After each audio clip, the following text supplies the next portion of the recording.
Hello there. Hi. Welcome in. Welcome back.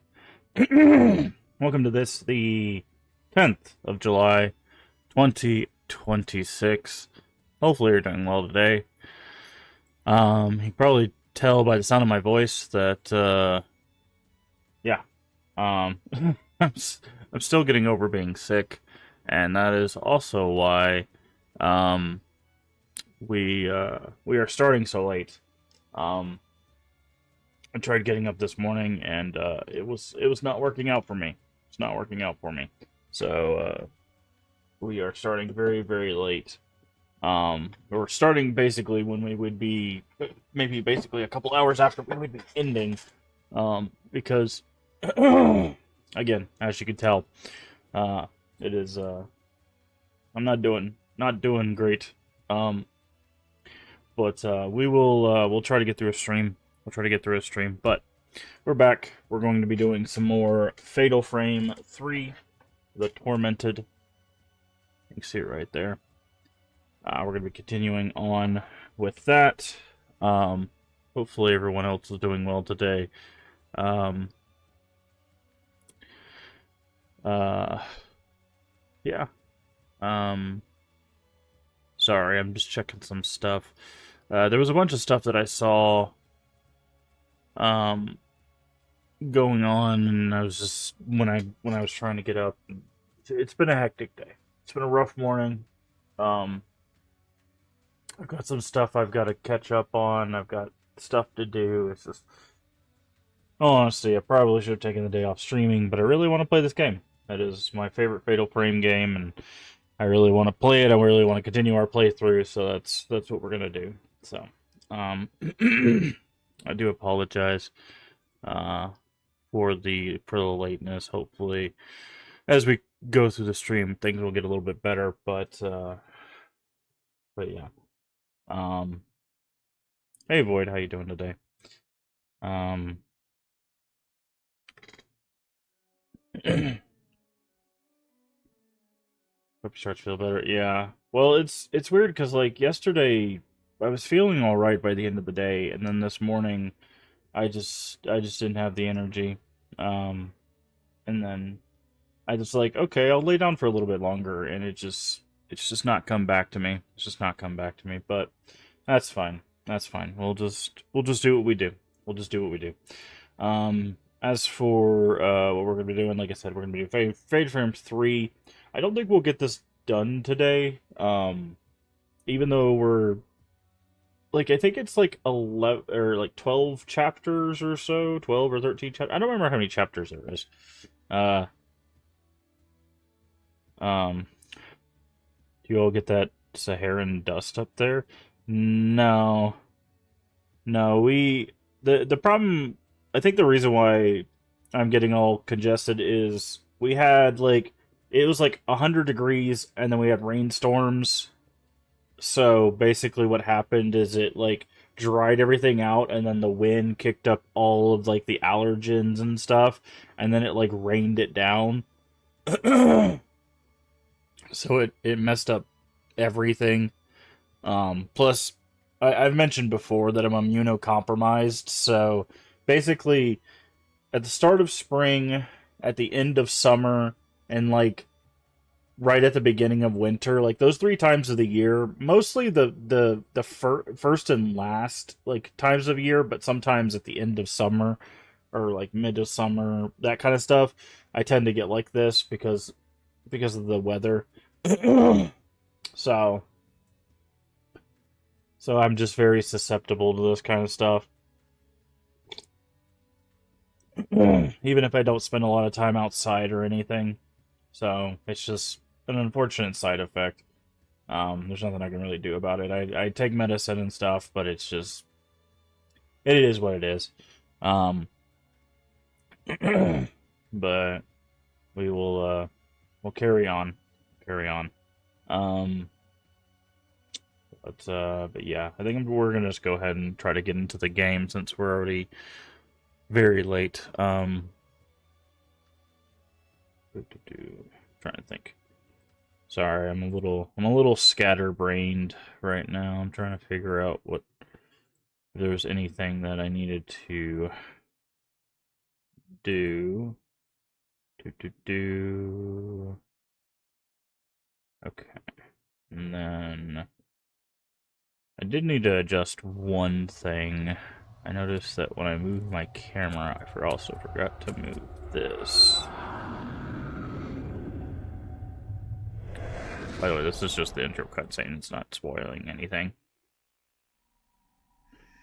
Okay. Oop, select that. Okay. Alright. Let's get back into this. I believe we had made it to the nightfall of one of the days. Yeah. We had made it to hour 4. Yeah, we're definitely not finishing this today. Because we have it's like 13 hours or something like that, so. But we had, I think, just made it through our first Miku dream. So.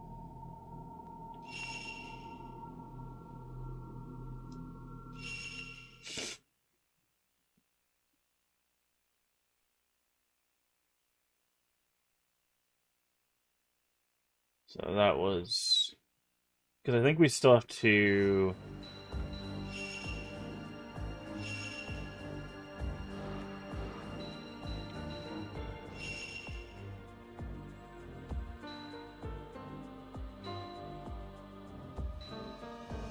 Pinafore. I don't even know what that means. Oh, we could actually give her her outfit from the first game. That's interesting. Nobody cares about. They know no one cares about Kay because they give him 2 outfits. They're like, look, you can get navy or you get orange. That's all you get, bro. I guess they gave him some accessories, but that's so funny.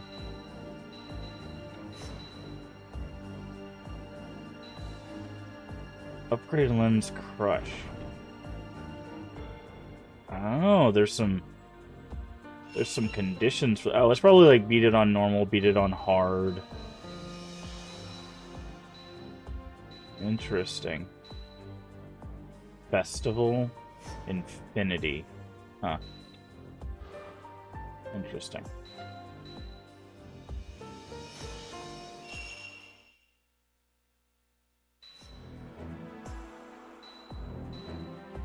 Defeat Stroller Grandma.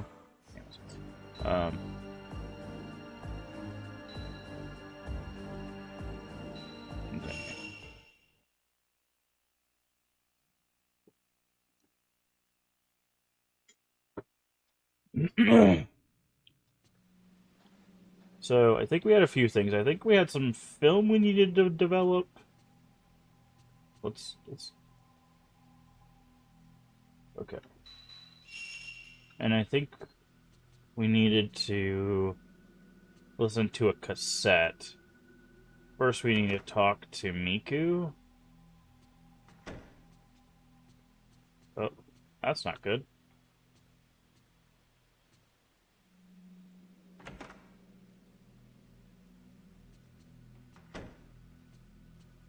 Miku? Ray, I'm sorry. I don't feel so well. I couldn't sleep.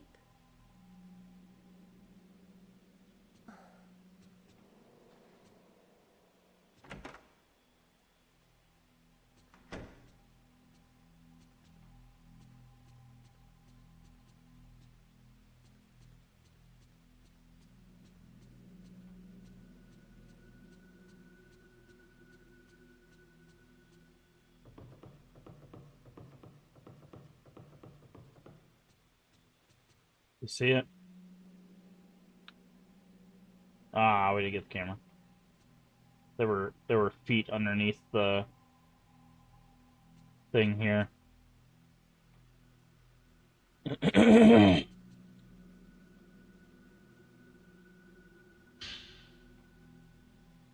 Have you listened to 3 tips I sent before? I'd like you to listen to them before you read the rest. Maybe you won't believe it, but I've had the Manner of Sleep dream. First, I thought I was just thinking about the Manor too much, but after listening to those tapes and to Mio, I'm displaying the same symptoms. In the dream, I'm in a snowy manor. I don't remember it well, but it resembles the house I got the camera obscura from. I get a bad sense from the manor, just like the testimonies. The only difference is I was pursuing Mio in the manor, and Mio wasn't dead. If the urban legend of the Manor of Sleep is true, I can wake Mio from her dream. Maybe I can save her. Even if it makes little sense, I feel like I'm getting closer to the truth. 3 cassettes. Maybe they're somewhere in Yu's room. Yep. Let me look around the house real quick, see if we get another interaction. Okay, we don't have that one.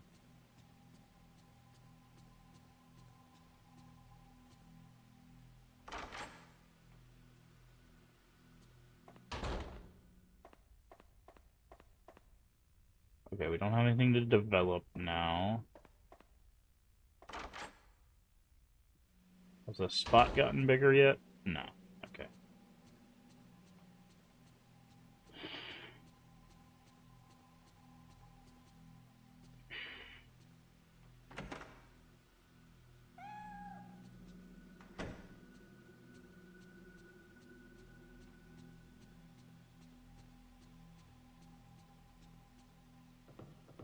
Do do do do do do do do do.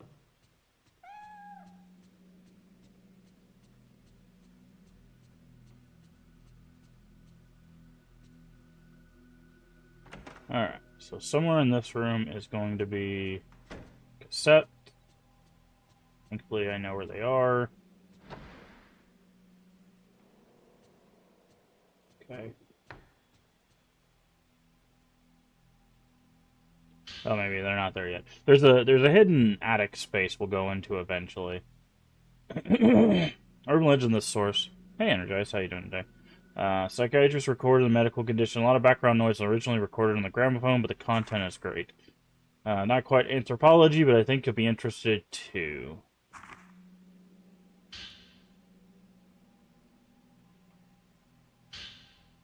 One more old tape.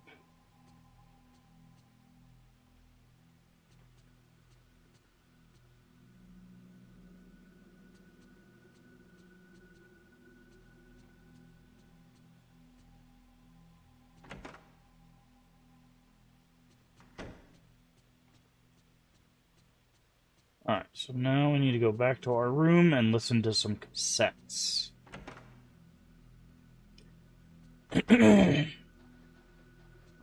On our radio.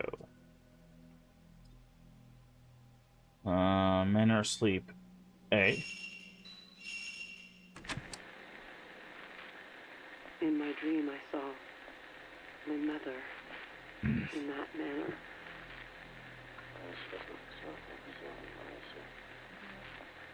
Inside, there was an old shrine. It was cold.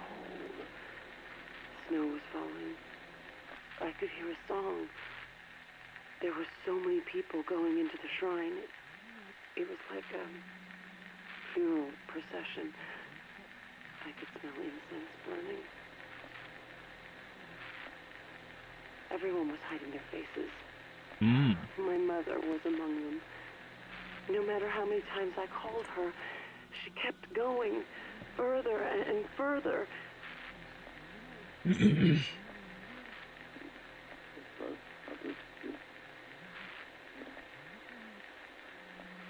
just before the door shut, it was like I was going to be left all alone. I saw it every day. I went in just a little bit. If I went any further, I wouldn't be able to come back. But I thought I could meet my mother in there. Okay. Let's listen to Case B.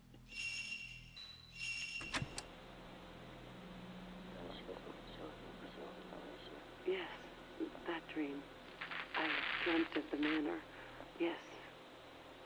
Yes, my name is Sarazawa. It's the same manor. It's a big Setazawa sounds like a very uncommon name. It was a very cold night. It was snowing, and then the roof collapsed, and the snow started coming in. Keep that in mind. Song? Also, It song? sounds like some sort of Lullaby? nursemaid song. The child kept stabbing at the doll. When I came to, it always hurt. There was always pain. Mm. Here, can't you see it? Look, it's right here. It's true. It kept spreading.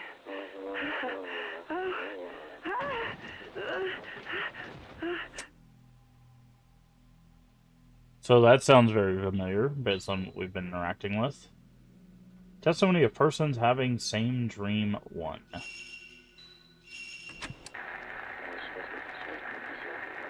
Huh? How many times do I have to explain it? It was a manor, and it was snowing. There was blood. Lots of people, they collapsed all over. In the hallway, in the room, everywhere. Yes.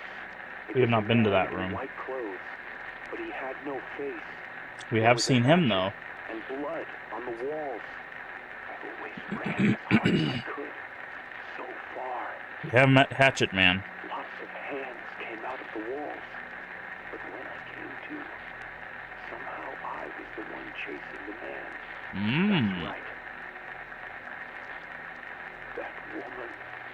Yesterday she touched me. It was painfully cold. Even when I woke up, my body was like ice. This tattoo. Yeah. I don't know if you caught it. At the end of this tape, there was another voice. So there's two voices in these tapes. One is the psychiatrist, one is the lady. But there was a third voice at the end of this tape when she was talking about the child. So this game is so good, man. Alright, now I think we have to check on Miku again. Because the cat wants in. And yes, the cat actually does go in the room, which is adorable.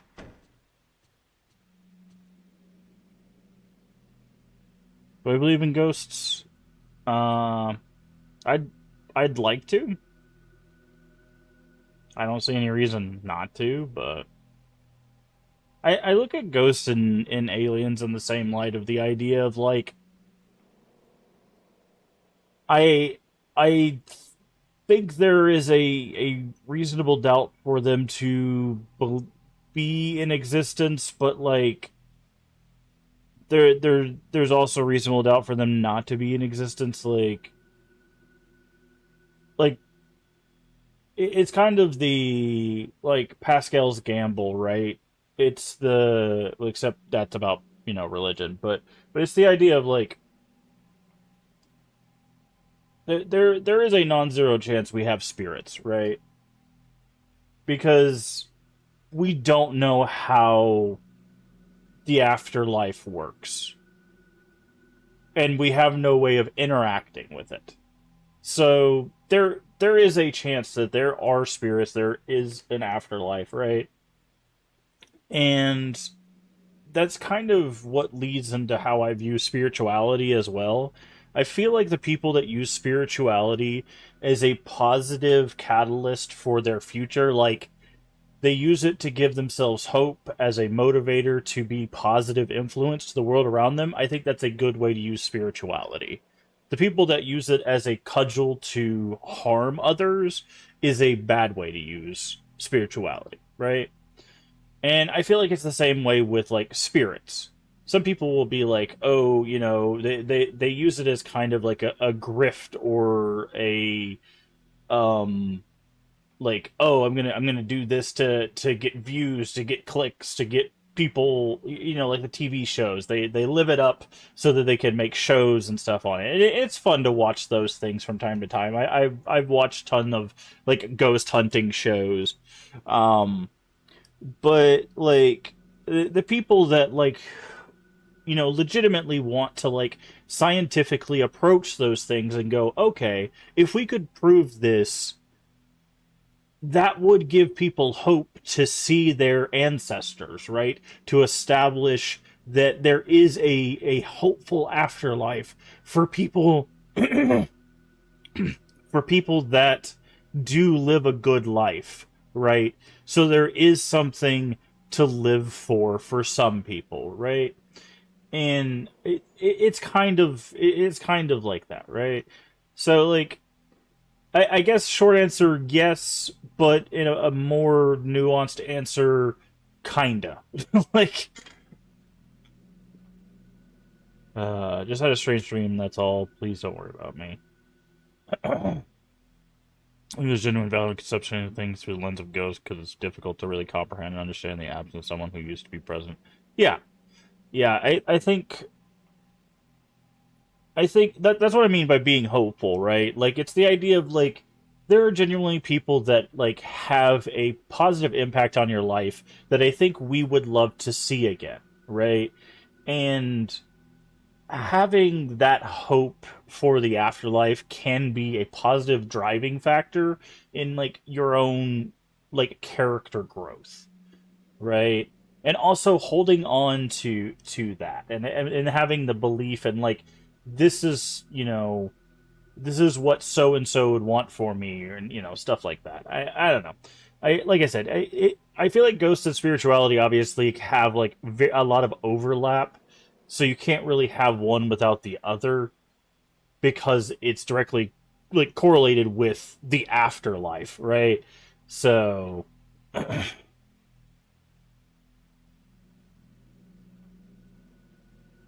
but and I mean it's also what this game is relating to. This game is about loss. Each character that we play and interact with has lost somebody, and the manner of sleep basically attracts them based on their loss. So Miku loses her brother, Rei loses her fiance, and it drags them deeper into that loss, that grief of the person they no longer have until they no longer exist in this world. That is how the manner of sleep works. Obviously, we fight against that, but and also the priestess has a story that's tied to that as well. Her story is even more messed up than their stories. Believe me, we'll talk about that as we get deeper in there and we start to find the characters and how they relate.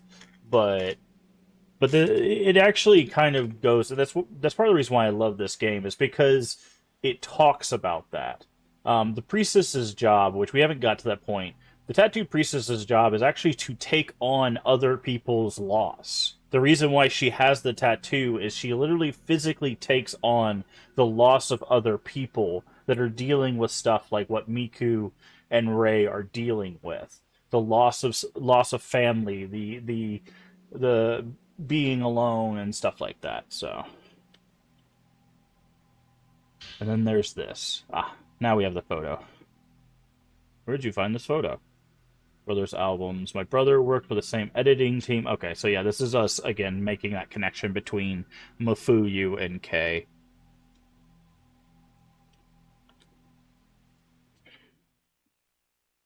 And then that should be the last trigger for the night sequence, right? Yeah, okay. So we're going to save. We're going to roam the house, see if we get any more ghost triggers, and then we'll go to sleep.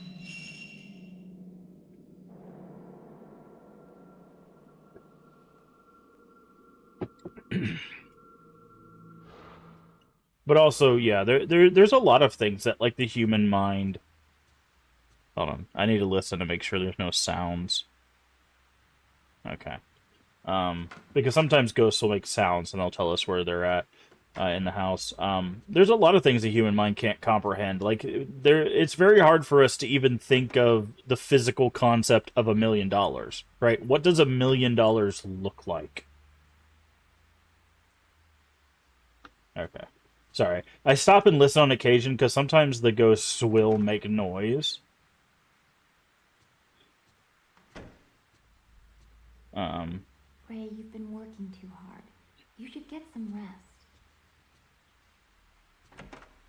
But, and it's stuff like that that, like, yeah, sometimes it's just hard for us to comprehend, like, like, uh,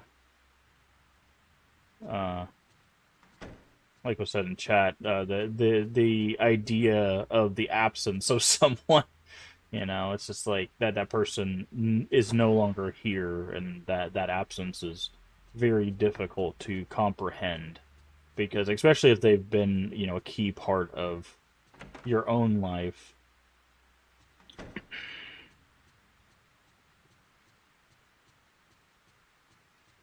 Which again is a key part of this game, in fact.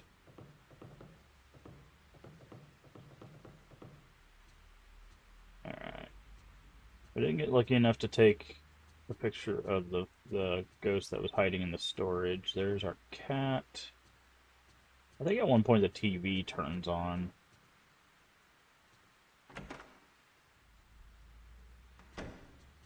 But that's why, like, again, I can't, like, rule out the possibility of ghosts. I would hope that it would be the more, like, positive version of afterlife, but again, we have no definitive way of proving otherwise. Whether it exists, whether it doesn't exist, or anything like that. But I'm not going to definitively say there's no afterlife, just like I can't definitively say, there's aliens or not aliens.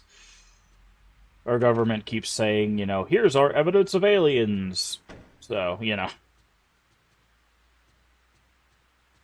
interested to who don't believe in ghosts find games like this spooky. Yeah. Well, it's interesting, right? Yeah, it's suspension of disbelief, yeah. Um, well, you also got to remember that, like, people like to be scared, so they're willing to just forego belief I mean, that's what suspension of disbelief is. It's the same people that, I mean, there's a lot of people that aren't religious that are terrified of demons, right? Um,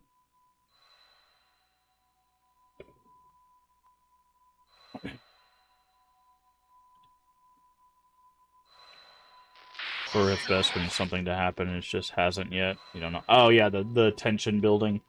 Yeah, that's actually why I was talking about it on the last stream. That's why I love these games, is because there aren't a lot of jump scares in this game, but they do a good job of being like, there's a ghost in the corner. Like you're constantly looking around for, like, a ghost to appear, and then it'll just disappear on its own, and then you're like, that's weird, and then, like, you're constantly looking around for those little interactions, like that.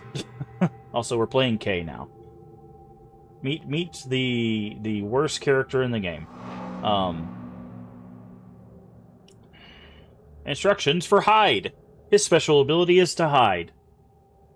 I'm not even kidding. That is what he does. He hides.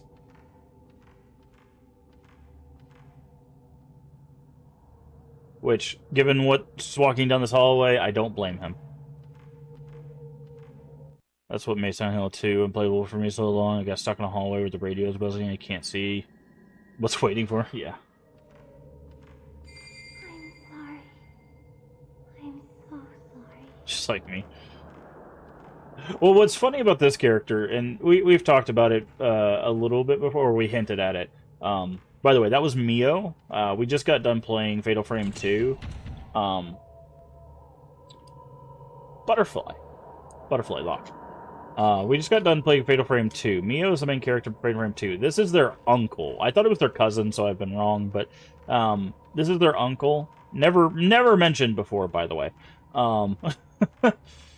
And he's been drug into the Manor of Sleep to find Mio, who herself has also been drug into the Manor of Sleep. So this is someone. Nope.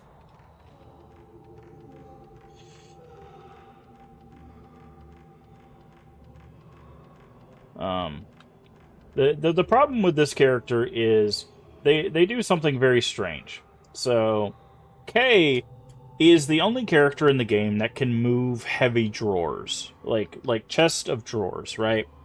So there's a lot of things in this game that have to be pushed. Well, not a lot. I think there's like 10, maybe 12 objects in the game that have to be pushed, right? So he's the only one that can push them because he's the strong character. He's also the character who has the ability to hide. So he's both the strongest character and the weakest character.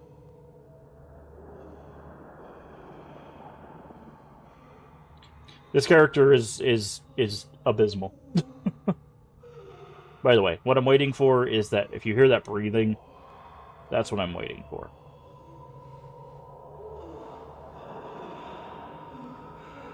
Because he does not have a camera obscura right now. Also, you cannot fight the tattooed priestess. She will end everything.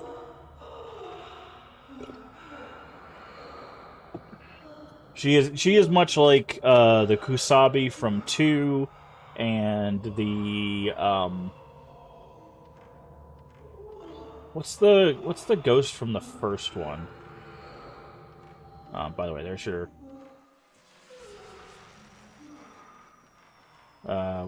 what's the ghost from the first one with all the arms?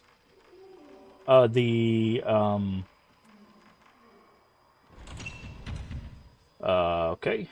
That was not good. I need to check the map real quick. Where was I supposed to go? Oh, I needed to go up those stairs.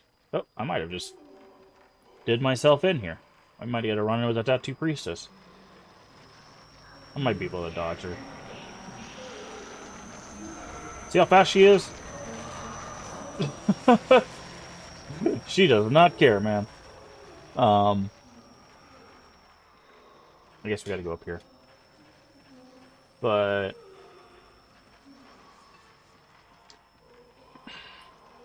yeah, oh, the girl with the arms in the first one. Anyways, basically there's characters in each game that you can't take pictures of because they're too powerful. She's the equivalent, but she is the main antagonist of this game. The tattooed priestess. We do learn her name. And there's actually a very interesting thing. Once we get the documents... Also, this room is of importance. We will be returning to this room. This room is where we will get the item to get the good ending. The New Game Plus ending we're going for is in this drawer right here, I believe. We cannot acquire it right now. That right there that has a holly that reflects the light. The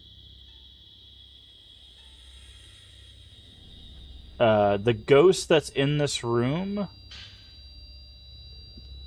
which we also cannot fight right now because Kay does not have a camera.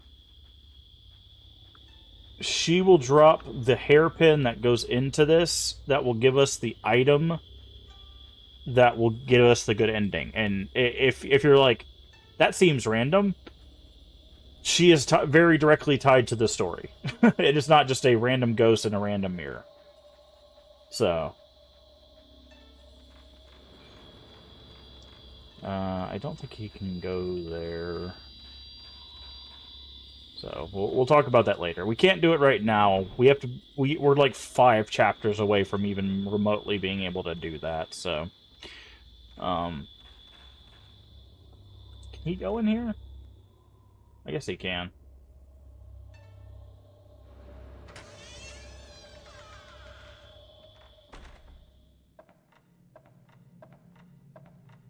What's very interesting is I believe in the next game, in 4, there is another male protagonist. He doesn't actually get a camera at all. He fights spirits with a spirit flashlight, which is really interesting. It's another, like, change that the series does. Palanquin itself is simple and adorned. Window frame is...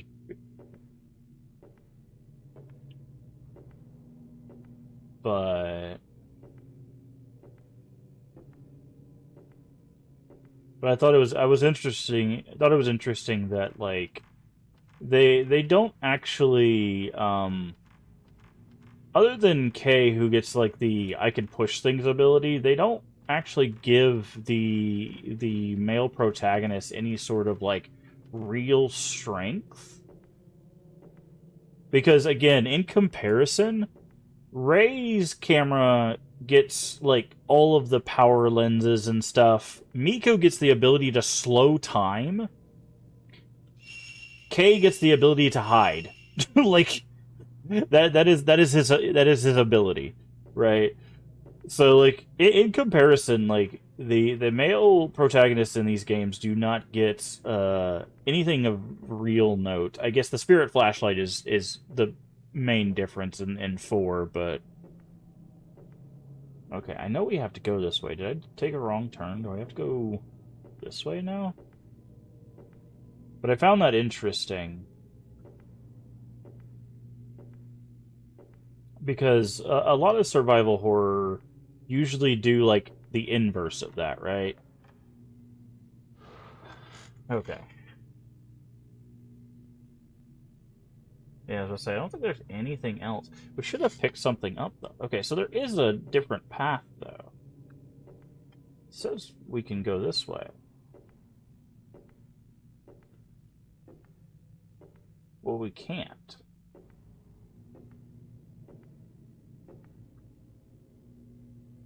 Yeah, so we can. I guess we have to go all the way around.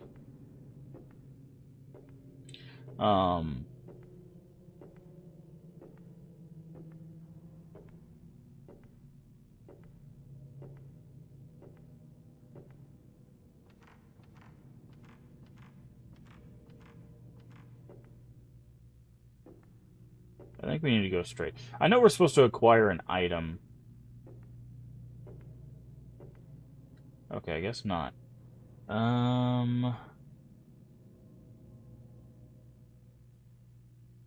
Oh, the other door in her room. I forgot about that. But yeah, we'll be seeing the hair ghost quite often. And I call her the hair ghost because there's literally hair nailed to the wall in her room, which again makes sense in context. What's the context? You'll find out. In fact, we actually picked up a purple diary, so we can actually read that. If...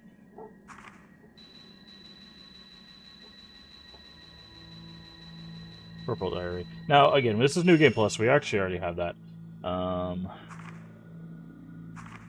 Was it 1 or 2 that we picked up? Okay, it was 1. Yeah, don't read that one yet. How many days has it been? How many months? How many years? Many outsiders have been brought here, but none of them are like him. He said my hair was beautiful. No matter how much I arrange it, he'll probably never know how I feel.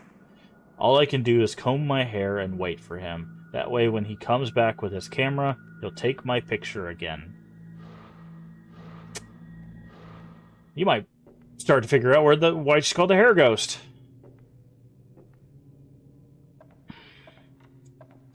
At our old apartment, we had a shared doorway outside our set of units. Someone had a clump of hair nailed at the top left corner with a rusty nail. That's a witch. I'll be honest. Someone's alive and nailing clumps of hair to the wall. They're probably a witch.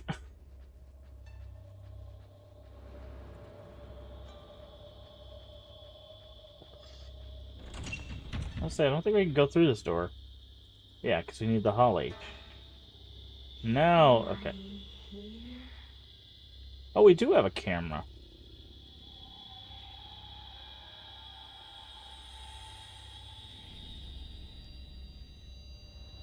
Wait. Well, we don't have a spirit camera, right?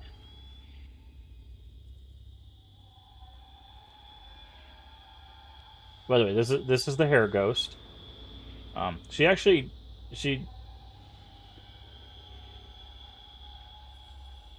she will mess us up as well.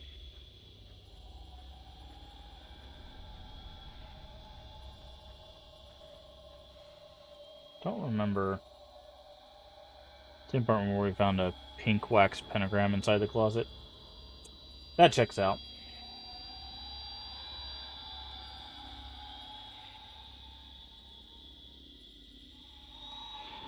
Let's see, I think she comes in here.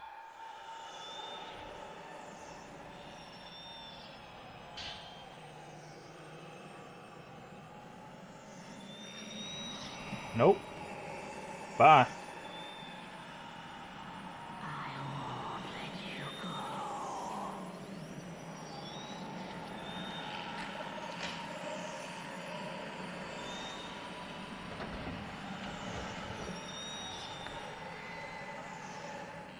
Woman with the comb. That's what they officially call her.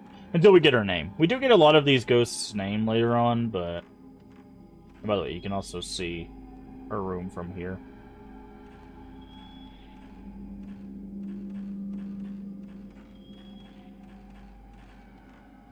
Okay, now this might look familiar. Wait, what did he say? Did he actually tell us? Yeah, he actually told us this was a no mask. Looks like a Masukami long-haired maiden mask. He actually gave us more information on that. I don't think we've investigated that before. Or either that or I didn't realize. By the way, if you're wondering why this exists, guess what? We have a character who can hide.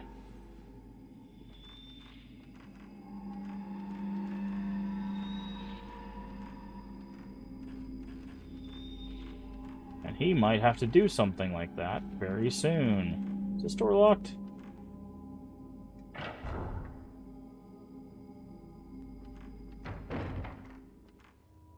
By the way, he will eventually be able to fight ghosts. He's not just running and hiding.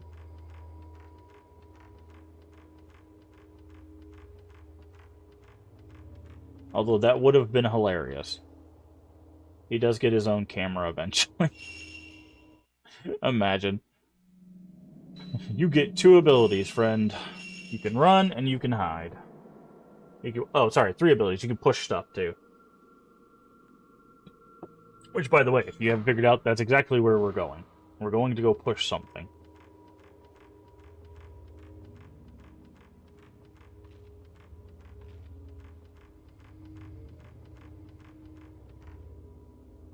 Even though this guy's an uncle, he's built like a teenager.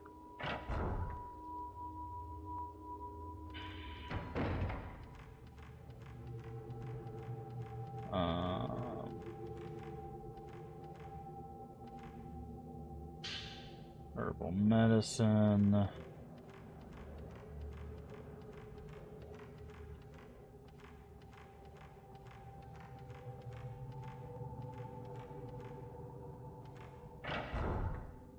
think I'm going the wrong way. Is he getting anything in the projector room? Film is not really relevant to him right now.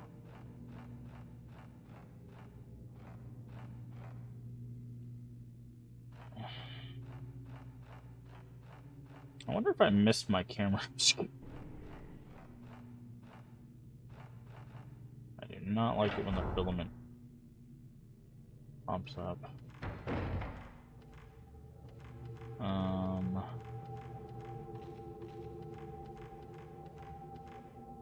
Hold on. I know where I'm supposed to be going.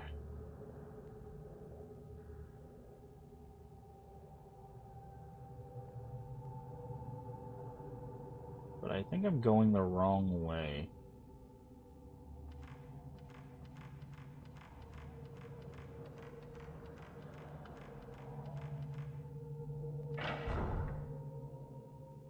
Okay. Can I go out here? By the way, we're looking for a butterfly key. He has to get to Mio to end his chapter. That is the ultimate goal.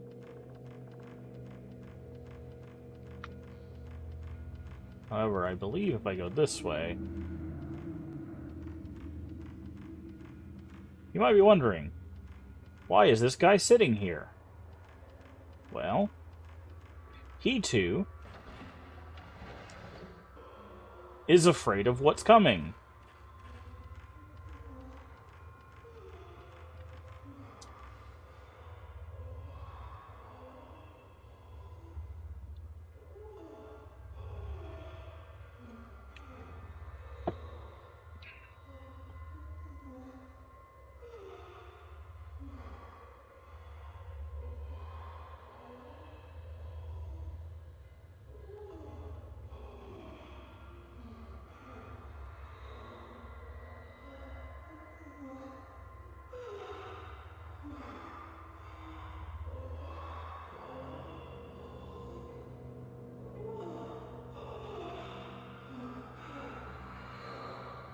Come on.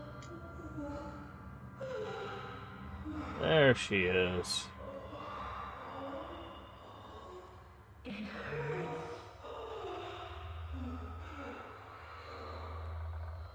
And again, once we get a little deeper in and get more notes and stuff, we'll talk about what the story is in depth. We'll talk about who she is, what happened to her, what the ritual is, because as with most Fatal Frame, there is a ritual that creates the antagonist. And not only is her ritual messed up, how she meets, like, how their calamity happens is kind of deserved. I mean, how most of the calamities happen is deserved. The calamity in 2 happens because they're like, hey, we only have one girl for the twin butterfly ritual. Throw her in the hole.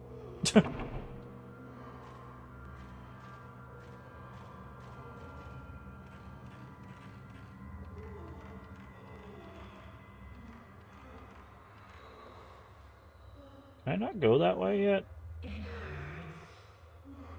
Okay, I guess I can't go that way.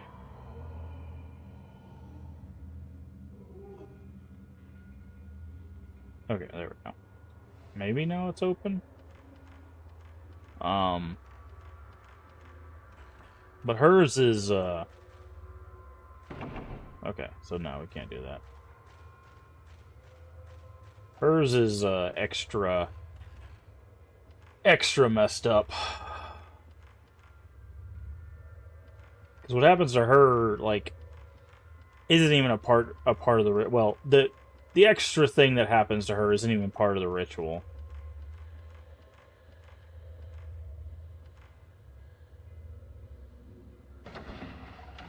So, hi there. Can I get a picture? Okay. That's...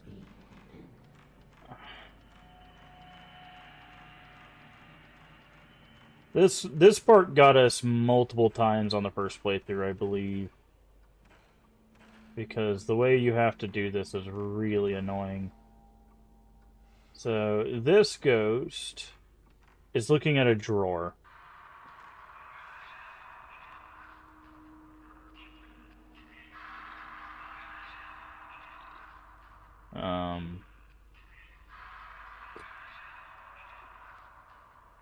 And we have to get to that drawer.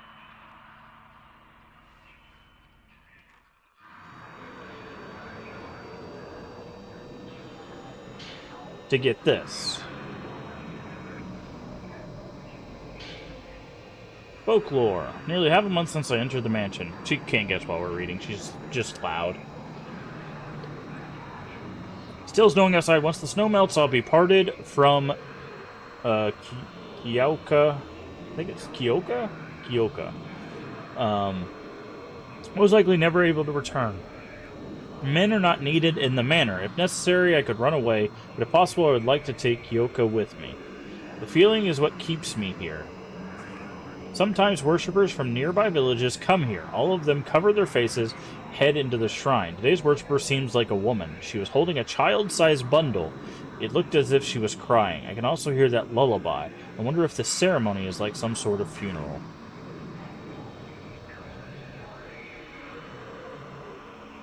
upgraded lens. So he gets lens slow, but...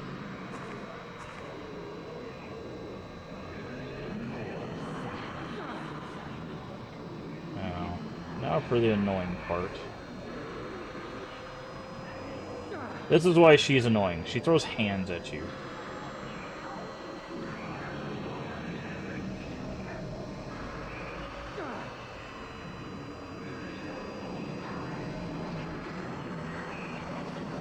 Okay, I don't even think I can fight her. She's not doing any spirit energy. Bye.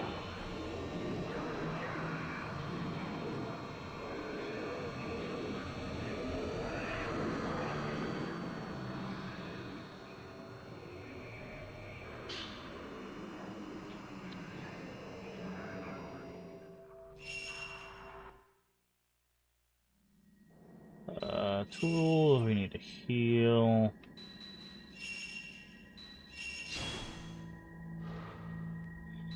Camera. We didn't upgrade his stuff at all. Okay, so he does get the lens. But he also gets the zero lens.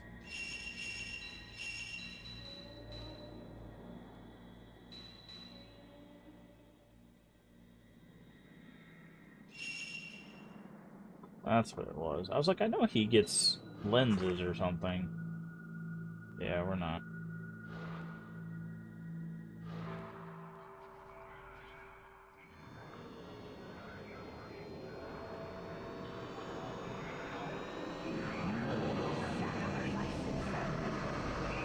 I don't think I can hurt her.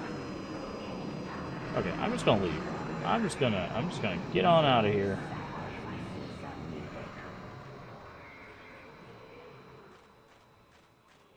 So I don't think I can hurt her.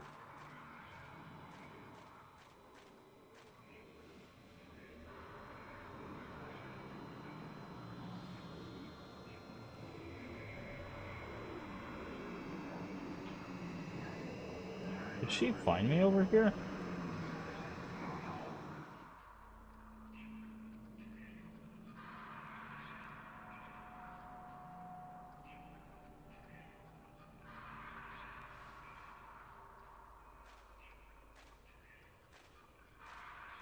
Okay.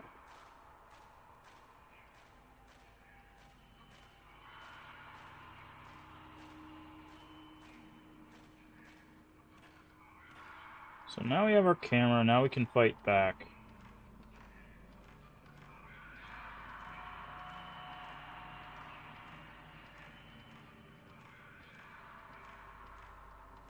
But I believe there's a door over here we need to take a picture of.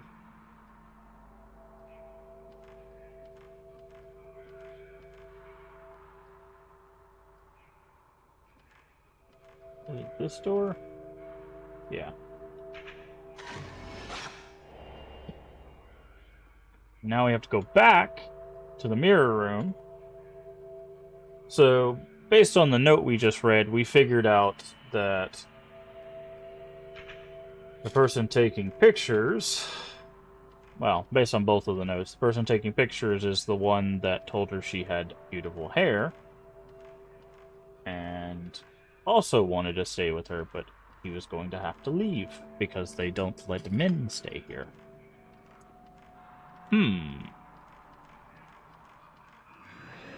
Yes, I know I'm going to aggro her. She doesn't like it when you run. That's fine. She can take a hike.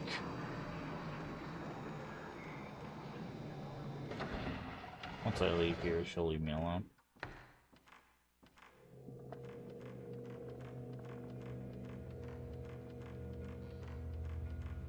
So now I gotta go. I'm gonna go ahead and use another healing.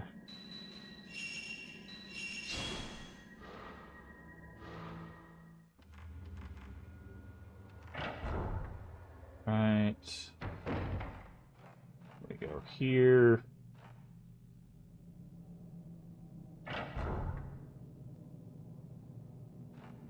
We gotta go.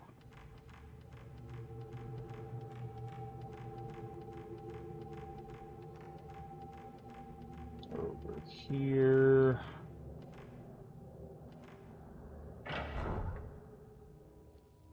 Am I going the right way? I am 100% not going the right way. Where is the stair? Okay, they were down this way. It's this door.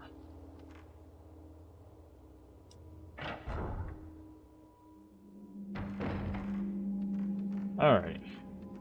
Then there should be stairs up.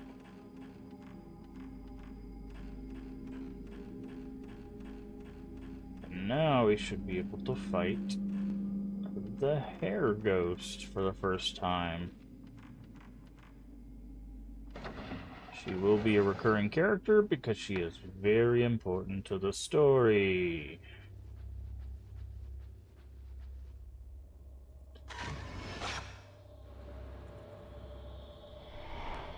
You said you would come back.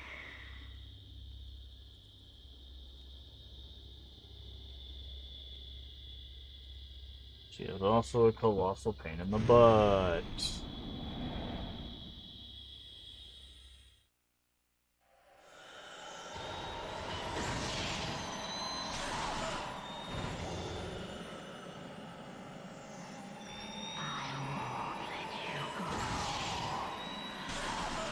Okay, we might need to upgrade his camera. I was mistaken of how weak his camera is.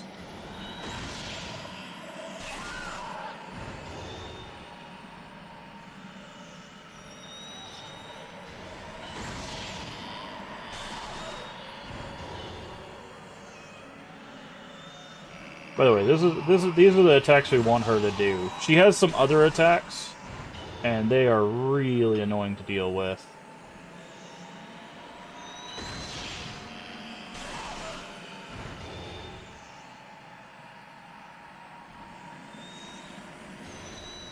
Like this. Oh, not the crying one. Okay.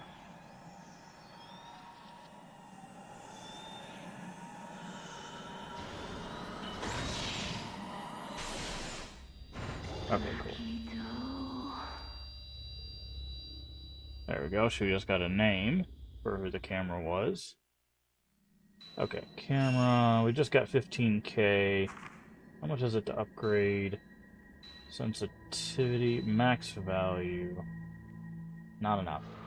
Okay. We will be upgrading the secondary character stuff this run.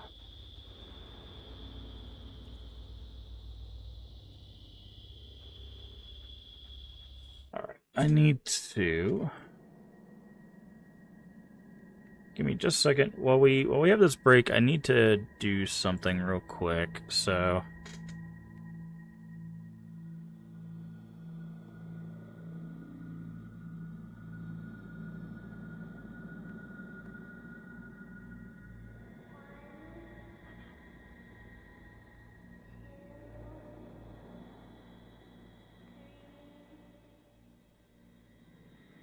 Okay, so that's that.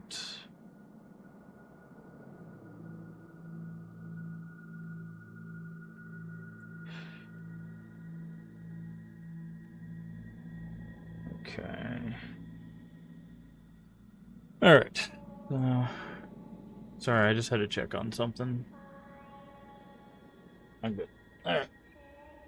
Thing adequately checked on. So now we can go back and go through that door. Eventually we will be able to fight the hand ghost. Woman with comb. Okay, so let's go ahead and read the stuff with the woman with comb. She is important. That... Is that... I think that's in Ray's book? Yeah. People... Woman with comb. Woman who pinned her combed hair to the wall and awaited someone's return. I've been waiting, she said, when caught her image in the camera obscura. This camera once belonged to the man she was waiting for. Maybe he left her and the camera here and set out for somewhere.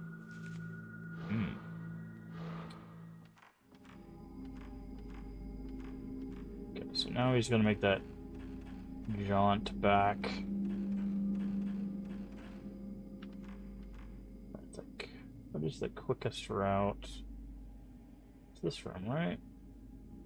Where's that room that we need to go to? It's on the right side, right? It's the one over here.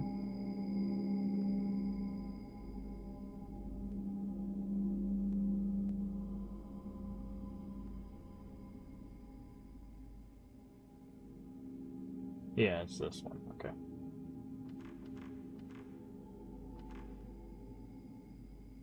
Open. Okay. Gotta be careful because I don't know if she's still roaming here. That's not the right way. That's not the right way. This is the right way. Alright, welcome back to Mads. You didn't miss anything. We're just read about the woman with the combed hair. The notes just said it was tied to the guy with the camera and stuff.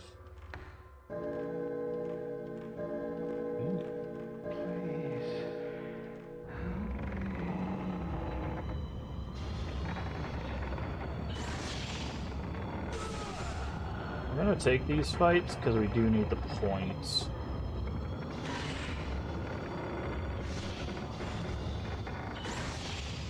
Okay. Oh, I actually got him.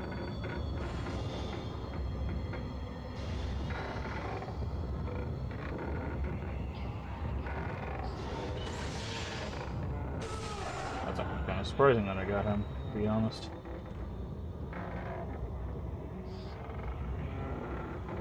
Oh, that is not a good location for me to be in.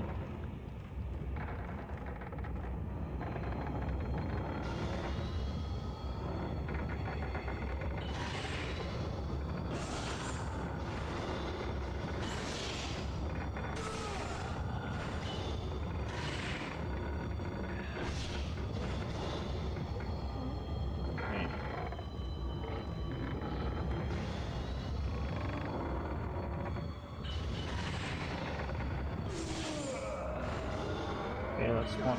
Oops, I'm gonna get hit by this guy. This guy hurts.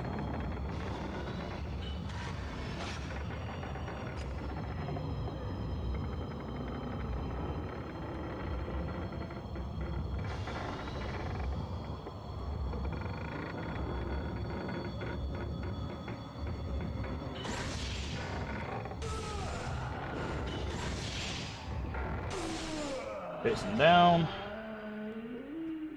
Okay, is that the 20k? No. Dang.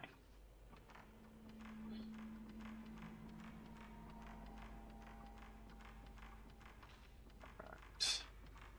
Hey Stray, how you doing today?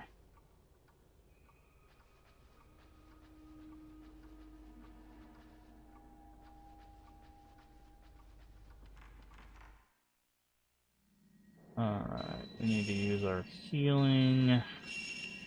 Yes.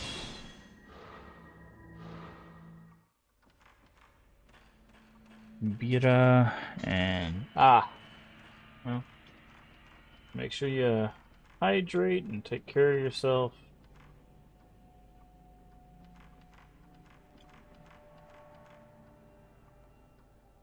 Try not to do anything strenuous that might hurt yourself. We want to see you coming around, you know.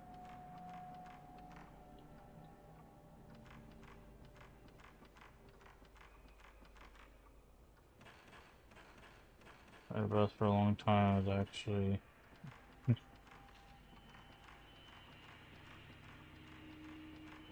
It's not enough.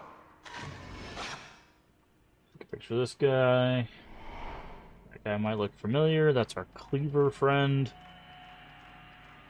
By friend, I mean the guy who wants to chop people to pieces. Not sure if Kay fights him right now.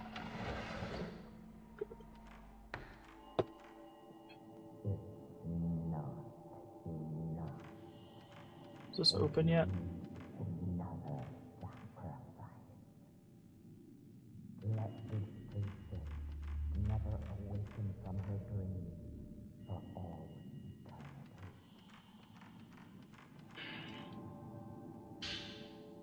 Herbal medicine. hey, like I said, as long as you're taking care of yourself, you know. Make sure you don't do anything too wild. Can't go there. He goes up, right?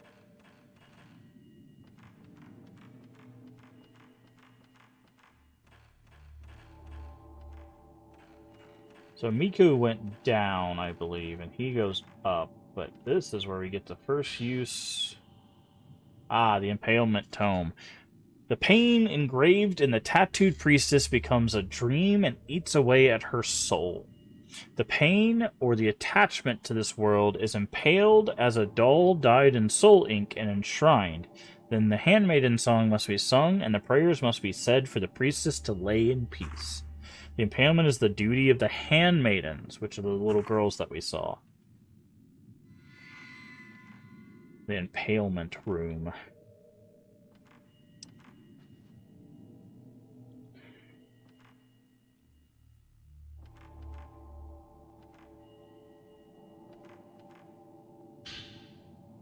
The engraver tome. The engravers who make the tattoos must be tattooed in order to know the priestess's pain, and should be blind in order to see the priestess's dream. During the rite of spirits, they must gouge out their eyes so they might see dreams even while awake, and distinguish the emotions of the red and indigo ink. During the piercing of the soul, they must pierce their hands and dye them in pain in order to transfer it to the tattooed priestess. Those dyed hands must then be cut off and cast away. Doesn't this sound like loads of fun? This sounds like just a perfect party. Just the best party.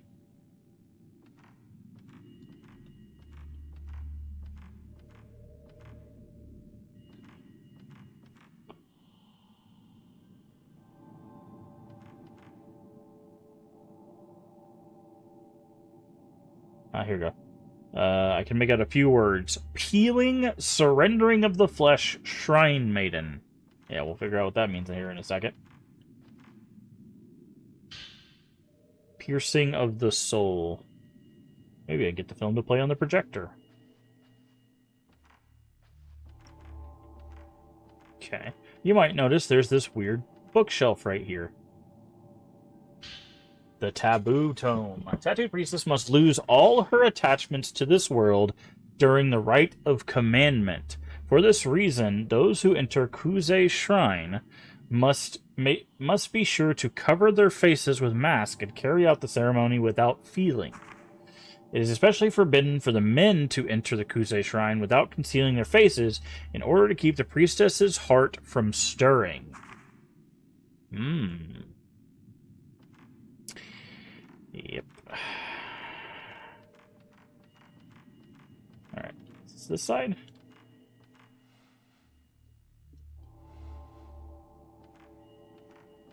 Wait, can he not do it yet?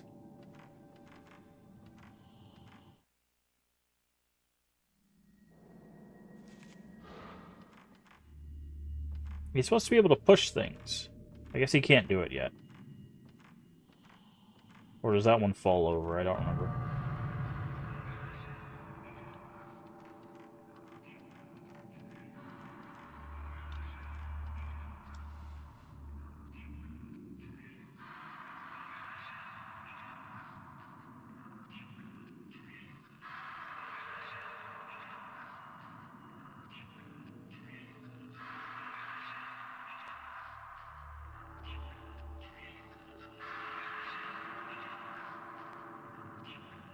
There you are.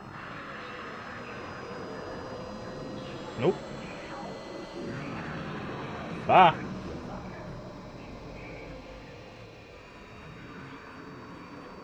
You can have the library all to yourself, lady. I'm out of here.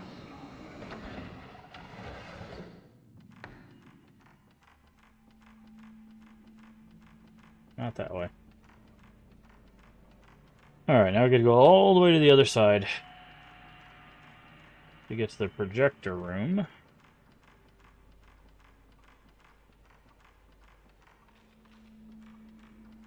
there still a thing in here? Did we already grab this? Or is it in here? Okay, we already grabbed it. Come on. Boop. We do need to make a save, though. Once we go through...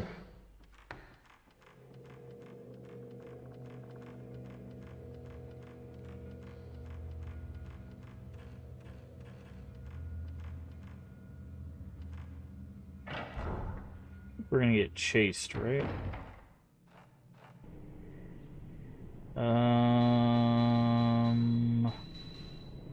Piercing of the soul, right?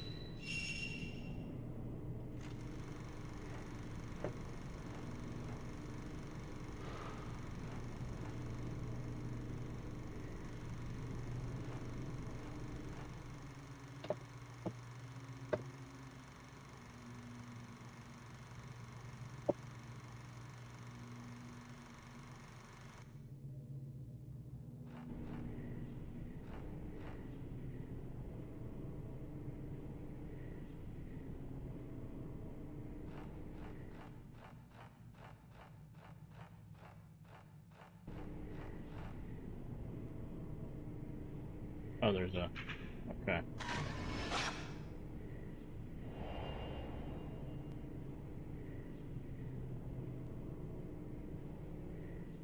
That's interesting.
There you are. I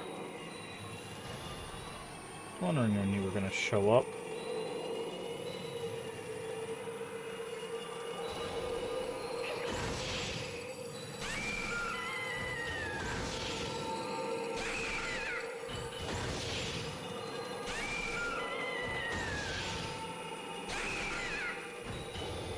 Ah, I missed. Almost got a 4.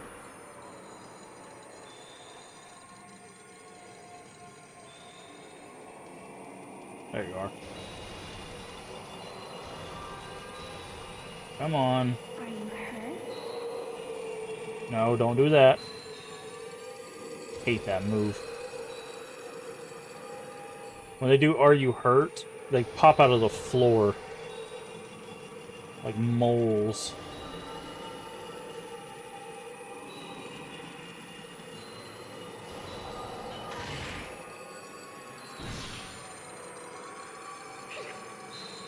These Shrine Maidens do not mess around, dude. They are... So, I've mentioned it before, like, one of the worst ghosts to fight in the Fatal Frame series are kids. Because they have, like, the smallest hitbox, and they are very, very fast. Like...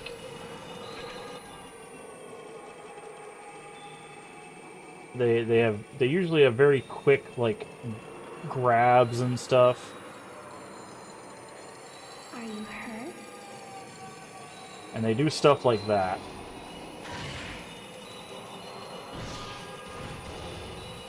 Like this, like, "Are you hurt?" and they pop out of the ground and like just look how fast she is.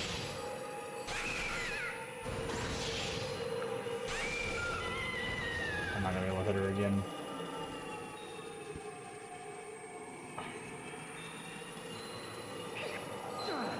Dang.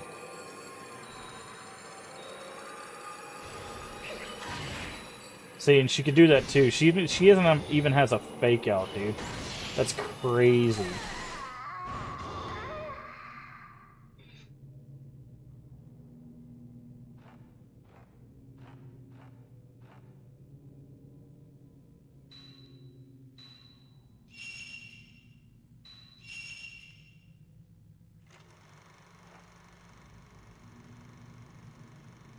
We get something for Abyss.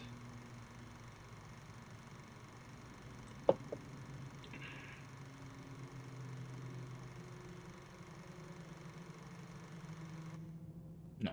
Okay.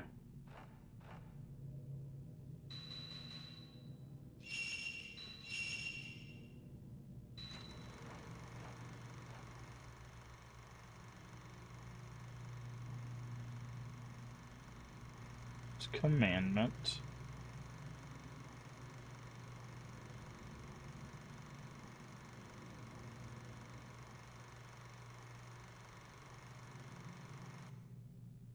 Okay.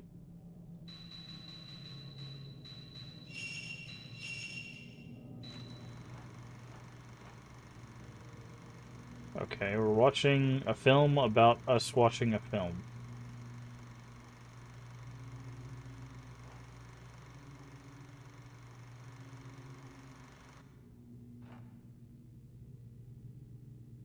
Strange.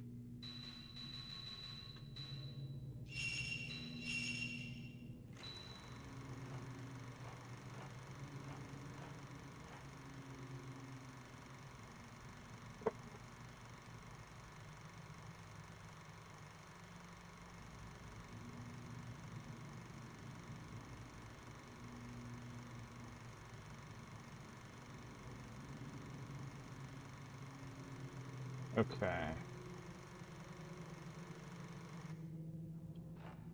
So I'm not sure what it wants us to do now.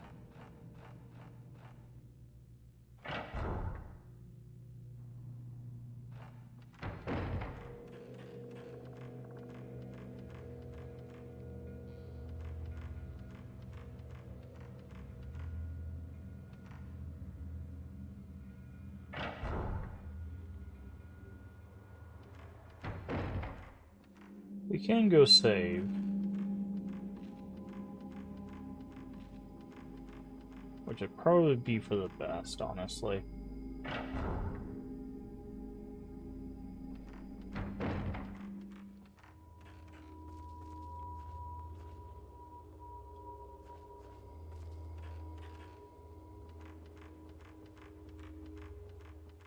You son of a...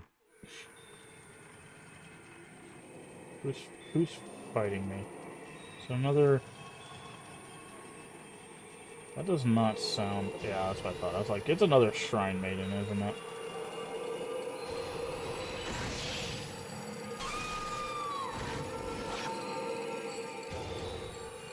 Oh, you're the second one. Okay. I was like, you are not a normal Shrine Maiden. Okay. I believe there's 4 of these. We have not seen this one before.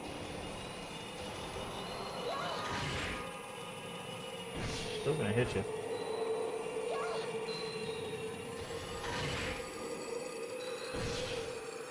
Can we upgrade our camera? Yeah, we can. He is going to need it. Because he has to fight these girls multiple times.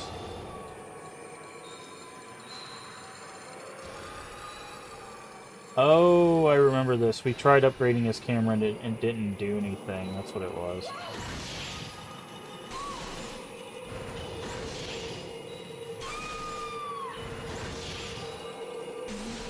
Run away.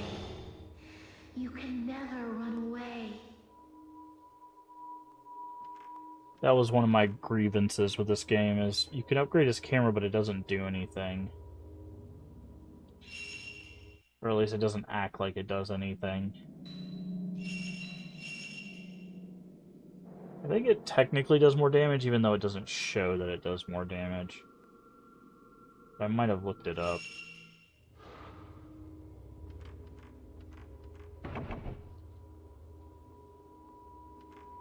Okay. So, I came out here to save, but she came out of this room, I believe. Yeah. Which we can't go into right now.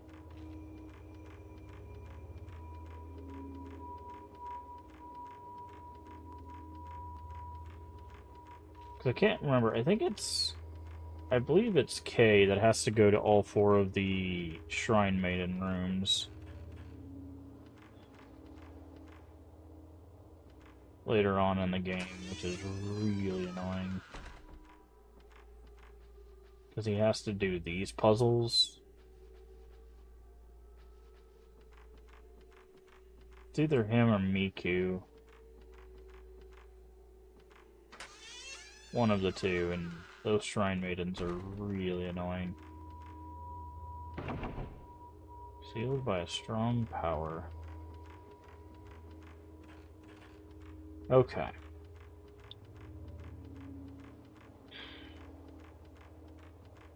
So we did the projector.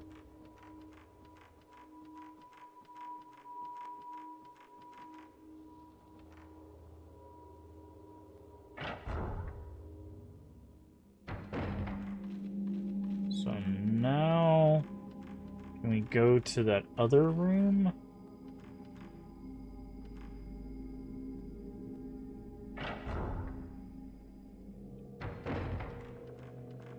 Because again, we're still looking for the butterfly key. That's that's still our ultimate goal, but I don't think we get that tonight. I don't think we get Kay's thing until like the last night we play him.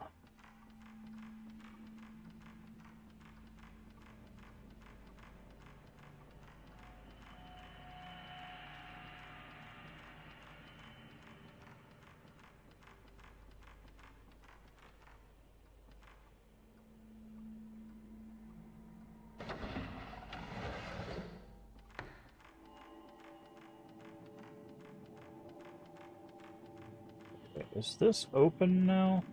Eventually this thing in the middle opens. And we can go in there, but it doesn't look like it's open now. So... now that we watched the film, can we go down here? No.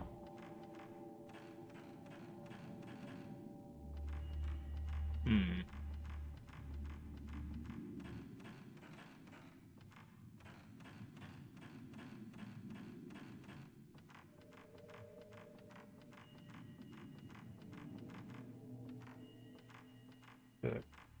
Oh, did I had to interact from the front. That's what it was. Dang it. I was like, I know he can push this bookcase.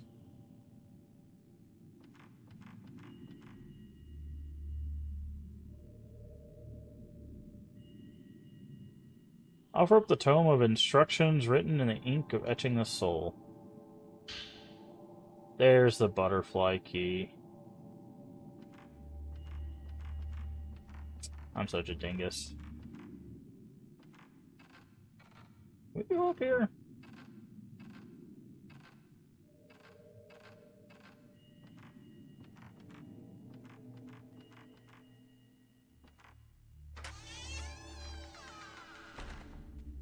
Oh, this room. This room sucks, dude. We'll be coming back to this room. Also, flashing light warning. This... we'll have like 2 or 3 fights in this room, and it's really bad. Yeah, there's a reason they're giving us 90 film for this room. Nope, we can...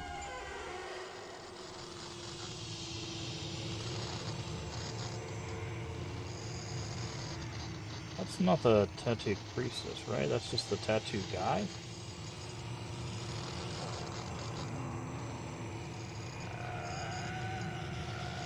Yeah. Yeah, that's the one correct. So this ghost...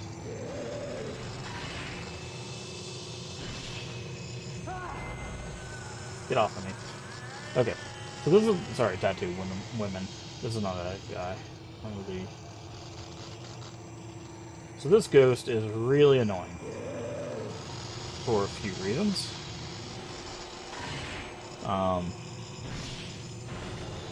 One of the reasons being...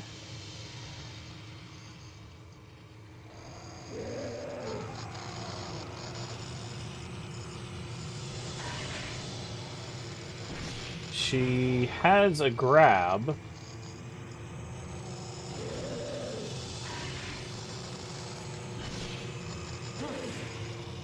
that I'm gonna go ahead and heal. She has a grab that she does that you can't tell she does until she's behind you.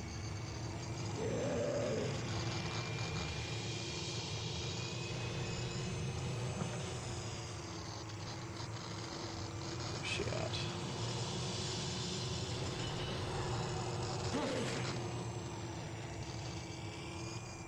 God, this is so annoying. I need to... I think I just saw her. Yeah, there she is.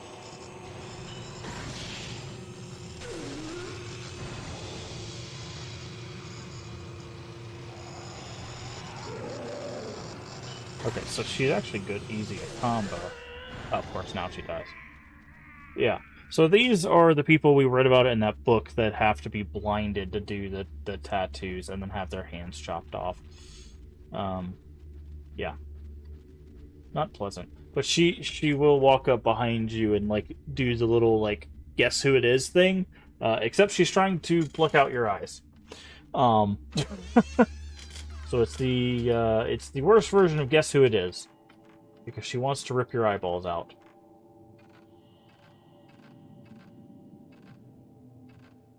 So...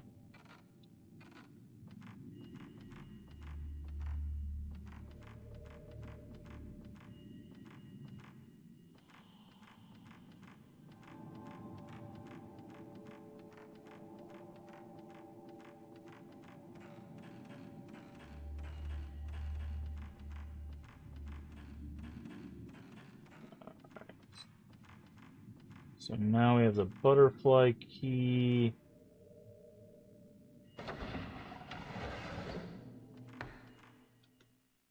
How do we get back? Yes, I know she's here. It's that way, right? How do we get over there? Oh, we gotta go up through that.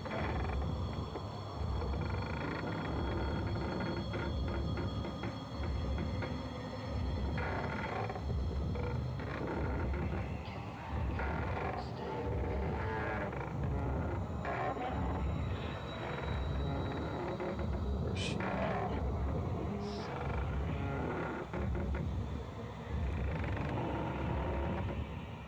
I think she circles through here.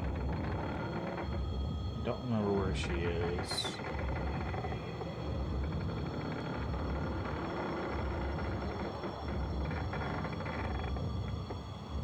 Maybe we can just run it? I don't think so. I think she kills us if we just do this, but...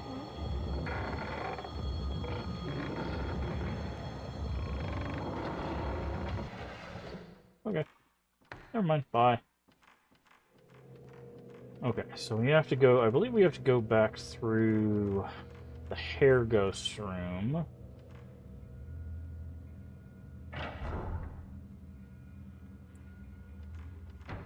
Which means we go back up this way.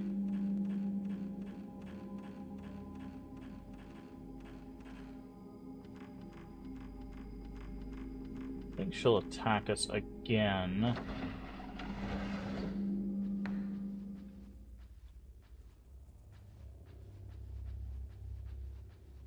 Right? Oh, maybe not this time around.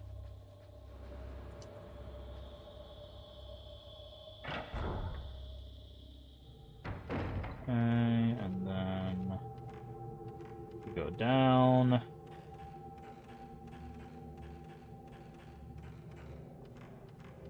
And now we go through the butterfly door, which may have a place that looks familiar.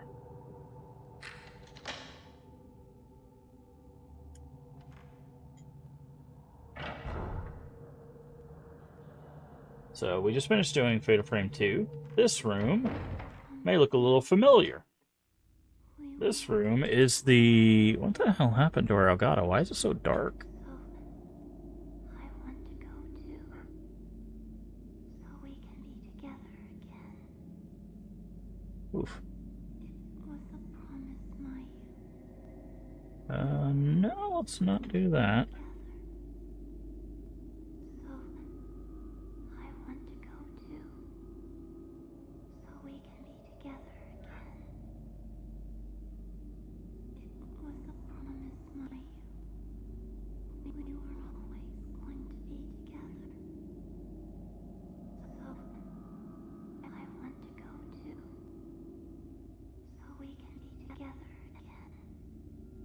Alright, I'm trying to brighten it up for you guys. It seems to be a promise little darker than I was expecting. Okay. But anyways, this is the room where Mayu gets locked into a cage. If you remember, there's a little save thing right here. This is the pressure lens.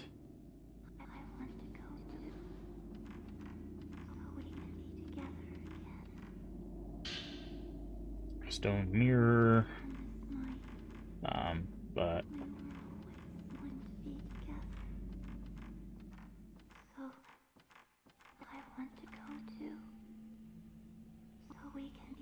But this is where Mio tells her that she'll be back and has to go running through the Kurosawa house. And that is where the first part of Kei's story stops.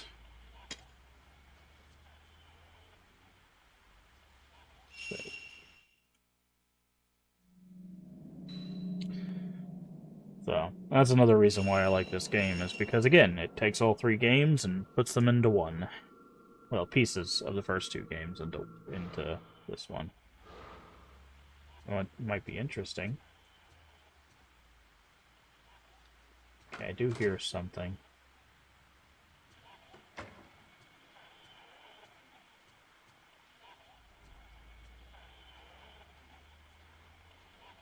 It is our radio, okay.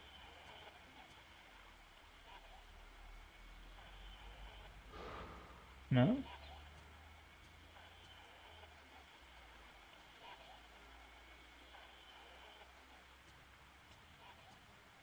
I think it's the TV.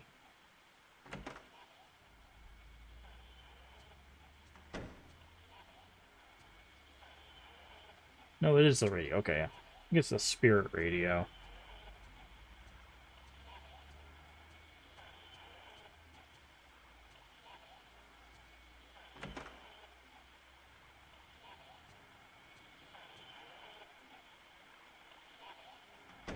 This is how we find out about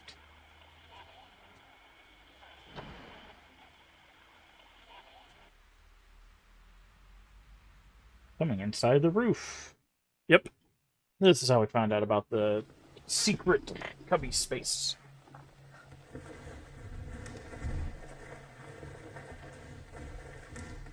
That Yu has. Yu is, again, the name of the fiancé that passed away in a car wreck.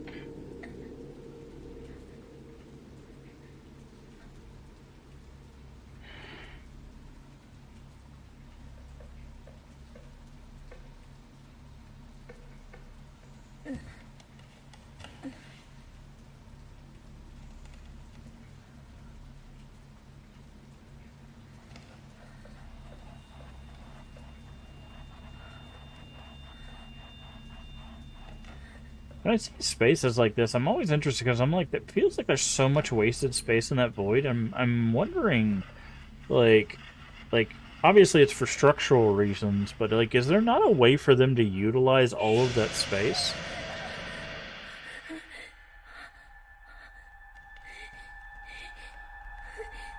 There's like, she has enough room to like stand up, walk around like that. It's like a lot of space they could be utilizing.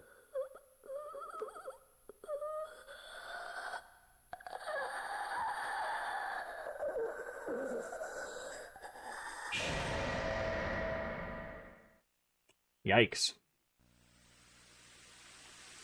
Also, that's very Ju-on. Which is probably another reason why I enjoy this game.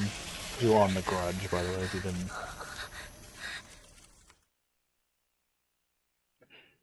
The Japanese version, not the American version. I do not like the American version. Even though the American version does use the same actress for Kayako and Toshio, which is the boy. I don't like the American versions.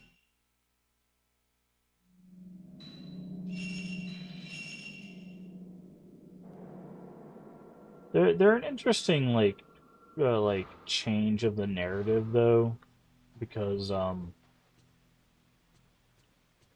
like in the original Japanese version of Ju-on, I said Kuon, in Ju-on, um, it's kind of like the narrative, like the meta narrative or the symbolism, whatever you want to call it, is very much about the idea of like how you can kind of like stain a community with like a terrible person can kind of put a stain on the community and stuff. Um,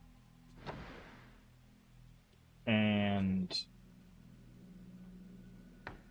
the American version is more about like, yeah, look how much space there is up here. Is there not a better way to utilize all of this space?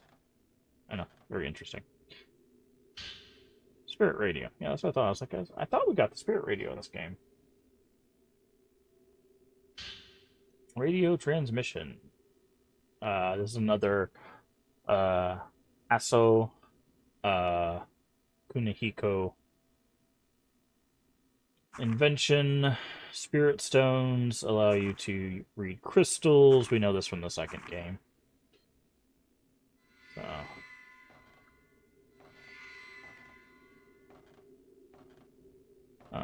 But in the American version, it kind of plays on the idea of being like an outsider because of obviously it follows an American family in Japan, um, which is an interesting kind of twist on the narrative.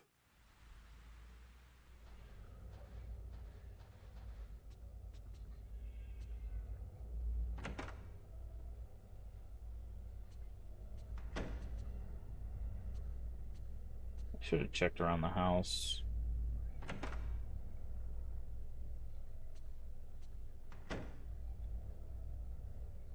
Ray, for some reason, I can't sleep either. Hmm. Oh, she actually closed her book and stood up. Ray? Here. Then may have some connection with a photo of the passageway. Buried mummies. Kukaiji Temple commenced last month. The mummy's been found in the walls of the hallway. Called the Shadow Hallway of Kukaiji Temple, where there's stains the shape of humans. Notice there was something at the root of the tree coming out of the wall. Turned out to be a mummy. They may have been killed in sacrifice.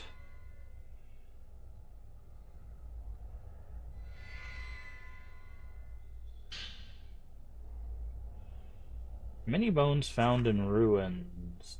Human bones discovered in the ground. Stacked tombstones were evacuated to the center of the castle. Bone after bone was discovered beneath them.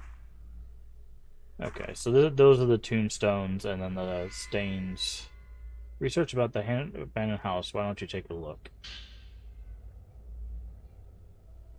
Coverage of the abandoned house. Below is the summary. The newspaper reporter told me the abandoned house didn't have the time before, so please take this as reference. Several villages around the mountain until the 1900s, but today only the abandoned house remains. Even the landowner does not know when or why it was built. Huge manor, deeply and strangely shaped. Seems on old maps the shrine occasionally drawn in, and now there exists not so much of a trace of it, not much is known about it. On the outlying mountains seems a myth-like story is told to connected to the other world. Rumor of the ghost manor may be due to the myth, since long ago the abandoned house has been called a ghost manor. Many people visit it just because of the rumor.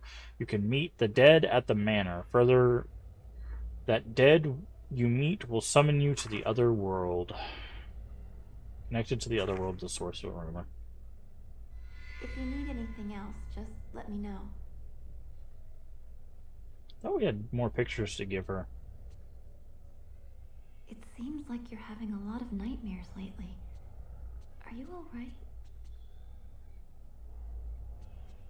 Okay.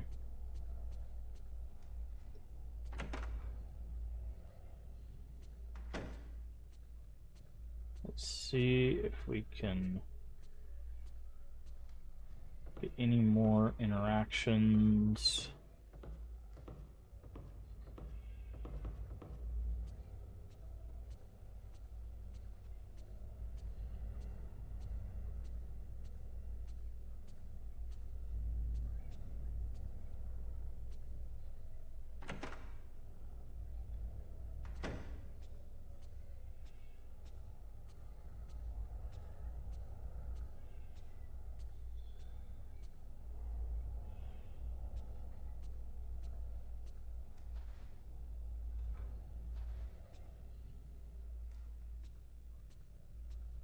I was trying to see if, because that ghost grabbed us from behind, if we could see it in the mirror or something, but doesn't look like that's the case. Hey, look, there's the Kit Kat.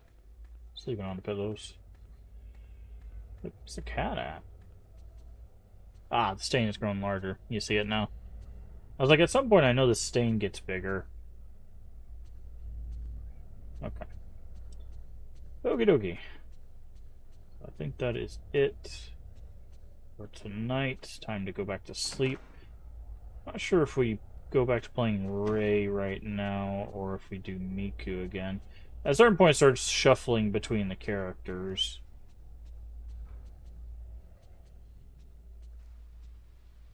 It's raining again. I was like, I saw that shadow there. I was like, what is that? And then it's Miku. Miku does that weird thing where sometimes she just moves around the house and doesn't tell you.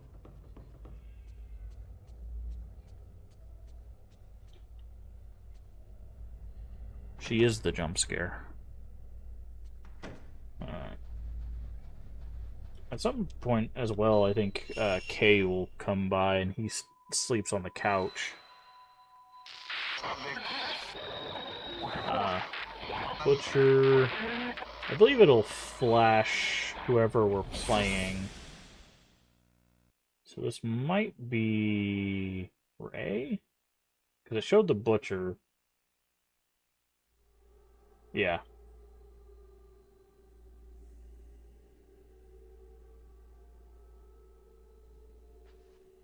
Sacrificial Pillar. Alright.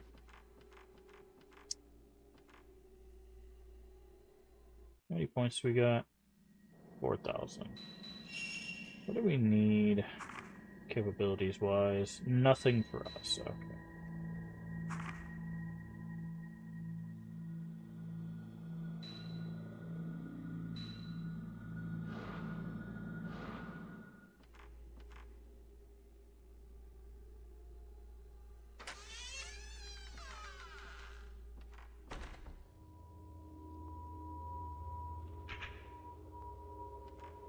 Alright, so now we've got to go, I believe, back to the Hall of Shadows.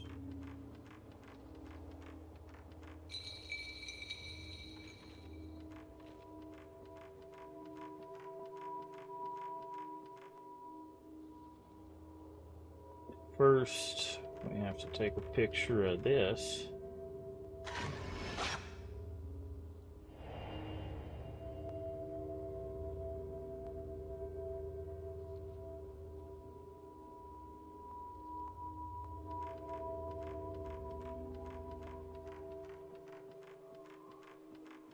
Okay, Hall of Shadows was...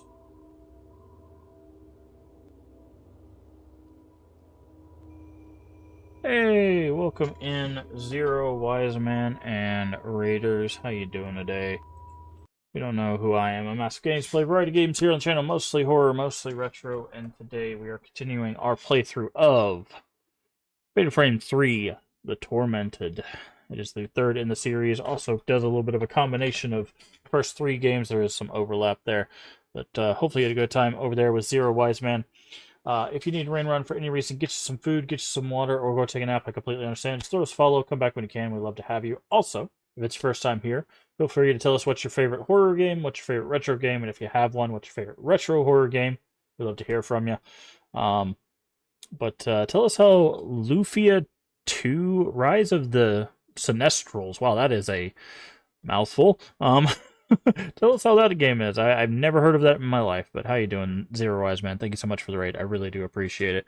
Welcome in, Demos. Welcome in, Zero Wise Man. Welcome in, Sword Saint Michael. Hopefully you had a good time over there. What is that game about? I have never in my life heard about that. Lufia 2. Interesting. Well, apparently there's 2 of them. Thank you for the lurk. I do appreciate it. Classic JRPG on the SNES. Huh. Yeah. I didn't play a lot of JRPGs, I'll be honest. I did not play a lot of JRPGs. I do want to say a little bit of forewarning for this game.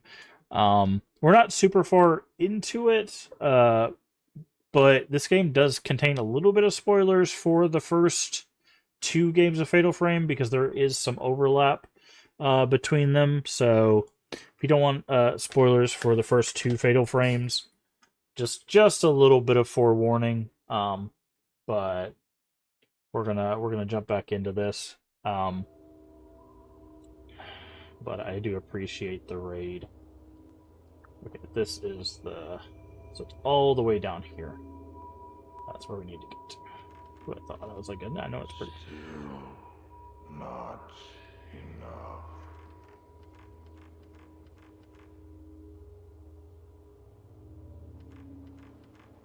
I've been having a good week. I'm kind of sick on and off all week, so I've been trying to recover from that, but... Bloodstains. Fun. But other than that, I've been doing alright.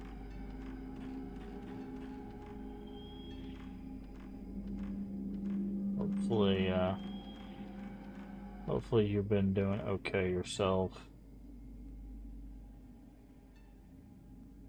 I guess we need to follow these bloodstains. Oh, he's probably back behind here.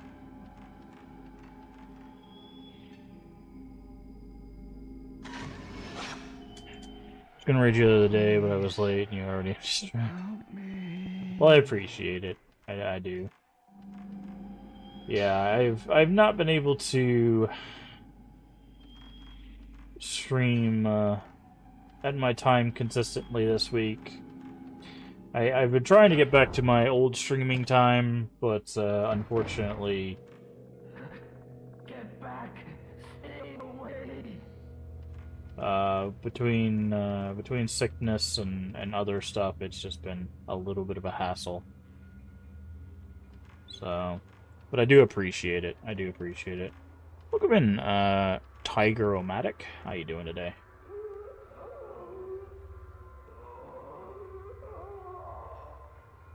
Pushing against it from the other side. Alright, so we'll have to go around. Is there a way... Nah, we'll have to go that way. Thing 2, sleep schedule got messed up.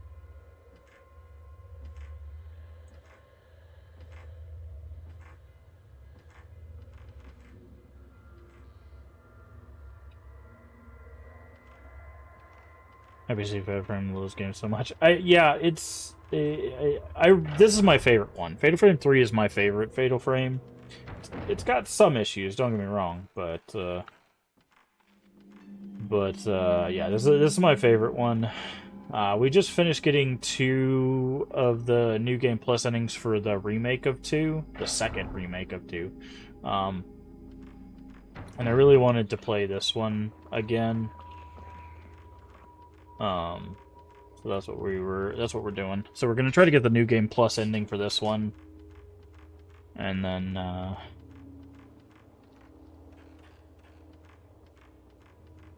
go from there. But yeah, no, I love the Fatal Frame series. This is where we woke up, right? Yeah. It's interesting because, like, I talk about it a lot, how, like, there's so many people that have not been able to play the, like, Fatal Frame series because they're, you know, the first 3 games are on PS2, and that's basically it, with the exception of the remake of 2, which was on Wii, and now is on, like, modern consoles, so it's just, like... Man, I really wish they would go ahead and port the first 3 games already, so people could play them.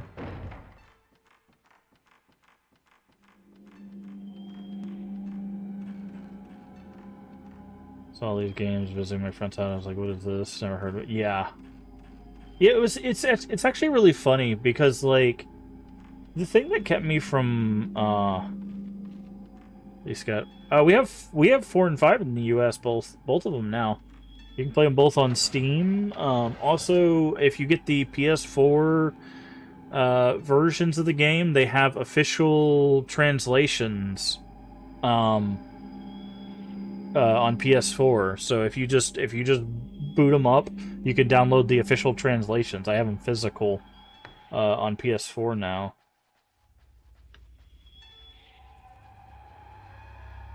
So it's really cool. You can do that now. But yeah, it's funny because like when I first heard about these games, I was just like, I don't want to take pictures of ghosts, man. That doesn't sound fun. So like I didn't play these games for a while. But when I finally got around to playing them, I'm like, these games are actually really good. Like they're like a solid series start to finish. And I get like some of the mechanics are not for everybody, but like I really like these games.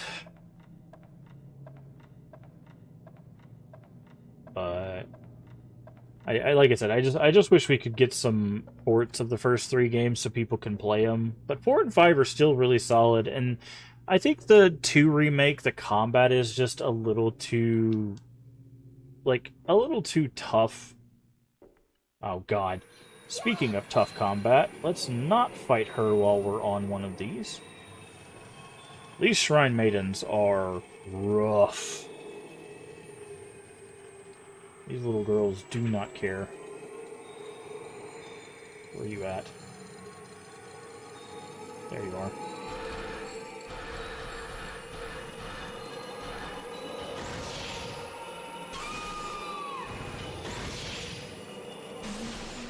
Two shot, okay. She wasn't too bad. Atmosphere in this game is just right, it really drew me in. They did kind of fix the combat difficulty with 2, but yeah, we actually just did a full playthrough of 2 remake. But even with like New Game Plus, like it was still kind of rough. Like I still worry about recommending it to people because I feel like 4 and 5 are still much more accessible than 2, but 2 remake specifically. 2 OG, in my opinion, 2 OG is still the easiest in the series by far. But first, like you get these things with your camera. Okay, the whole feel again. Yeah. All right, so we have this puzzle. God. Okay, I gotta remember how this works. So you have to get all the stones next to each other, but they can only move the amount of dashes that they have on them. So like this can only move 1, this can move 2, this can move 2, and then this one can move 3. 1, 2.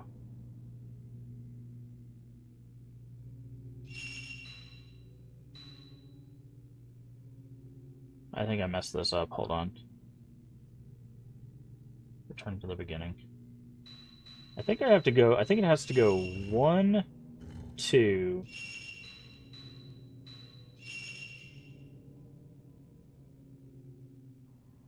One, 2. No, that doesn't work. 1, 2. 1. Can't, and you can't go back a direction. Okay, interesting. 1, 2, 1, and then 1, 2. There you go. Oh yeah, some of the puzzles in the games are actually like I think that's another thing I love about these games is like they have all of the fun parts of survival horror too. You have like pretty solid puzzles, you have the atmosphere, you have the tension, you have good stories.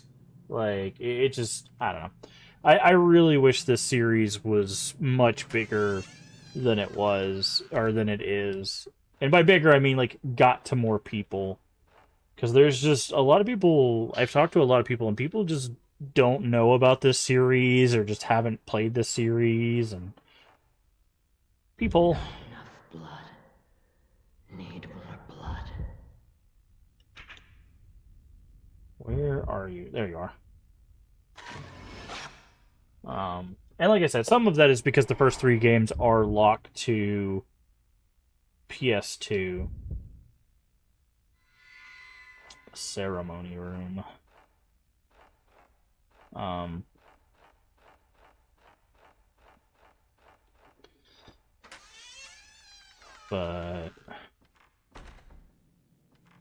yeah, I really like these games.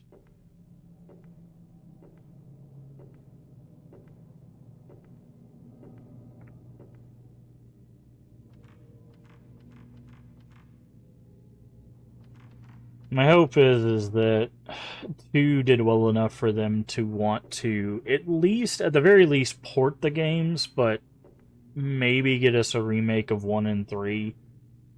I don't know if that's ever going to happen, to be honest. Like, a remake of 1, I think, could do 1 a lot of good, just because, like, 1 can be kind of ruthless.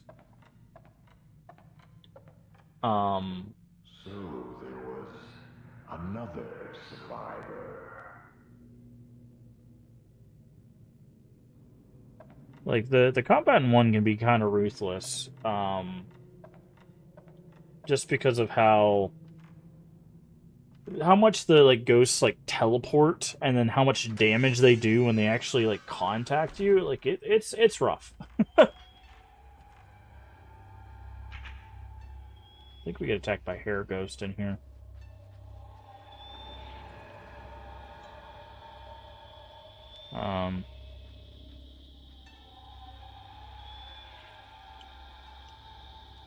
Okay, I need to make sure we leave out of the right door here. Is this locked?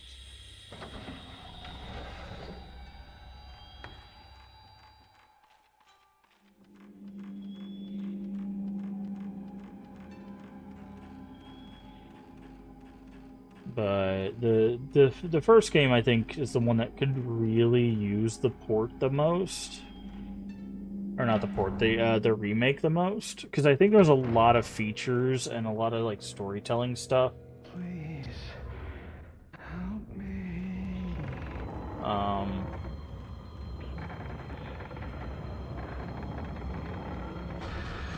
That we have now that we didn't have then, that could really, like, make that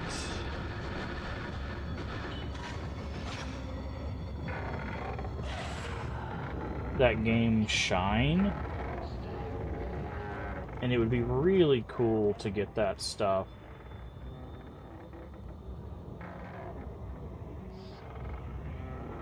You know, having the story from 2, having the story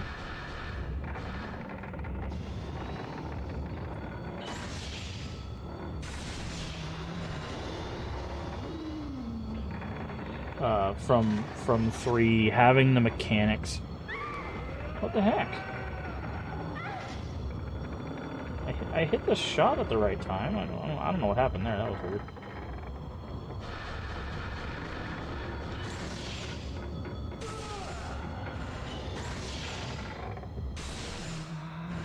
Like, I don't know. There's just there's, like, mechanics, there's story, there's things that we didn't have when Fatal Frame 1 existed, obviously, that I think would really make a remake of Fatal Frame 1 be, like, amazing.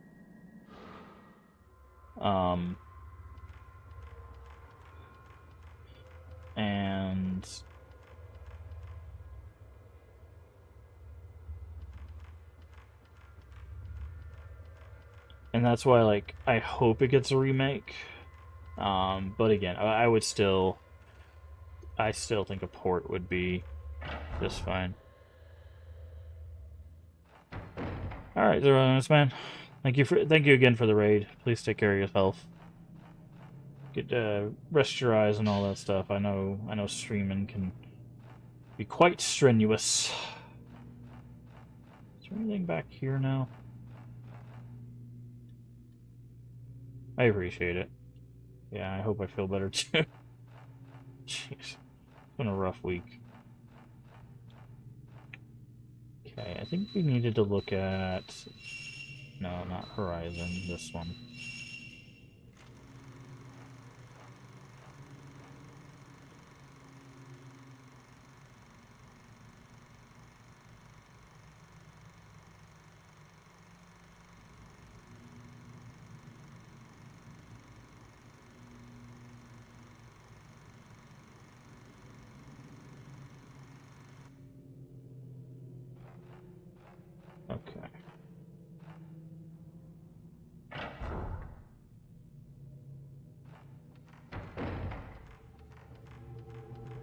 But yeah, it's interesting because, like, I'm very curious how companies. Because, like, if they gave remakes to, like, other companies to do, kind of like how Sony was doing with Blue Point, which don't even get me started on Sony right now. But, like, I'm just very curious how, like, because you know there's very passionate people that could really handle, like, remakes and stuff.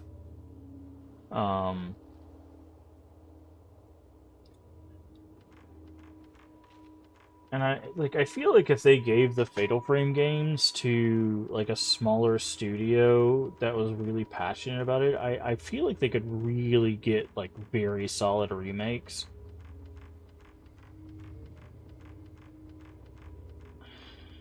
But I wonder if they worry about, like,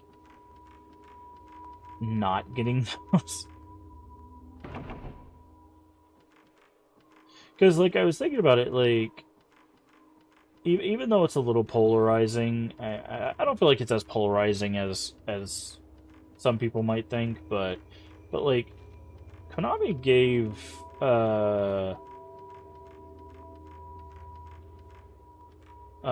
like the ability to make 2 new Silent Hill games out, right? They had one team make Silent Hill F. They have a different team making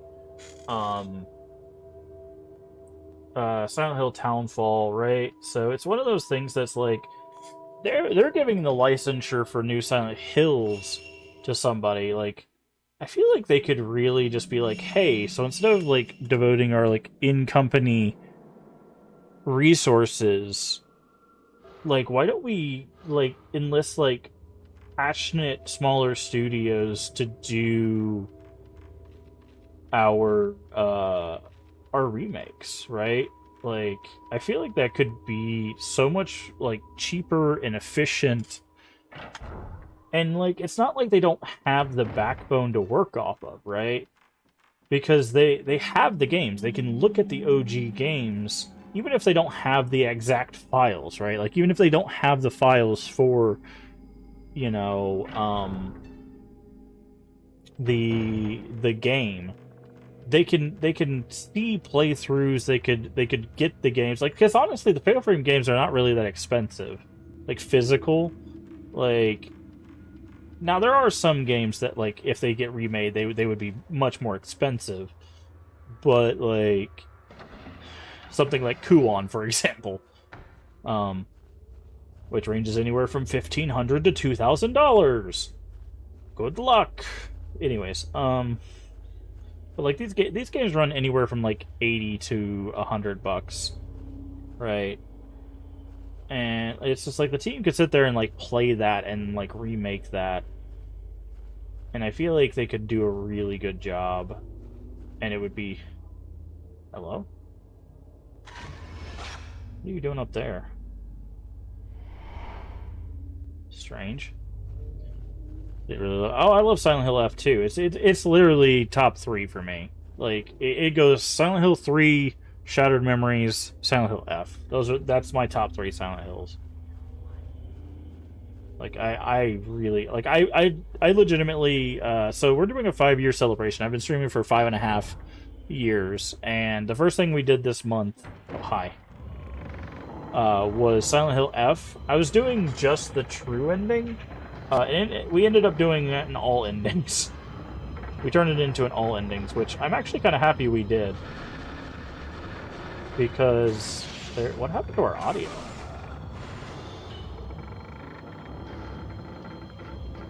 Something happened to our audio. I might need to save and reset the console or something. We were getting 0 audio. Oh, you guys are probably getting audio. My headphones probably died. This has happened before, hold on. I was like, wait, why am I not hearing anything?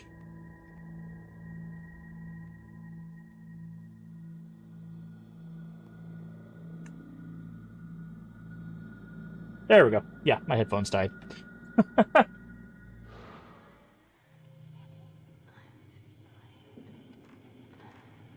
Oh All my fault. Never have survived. To be blamed. That's the best way.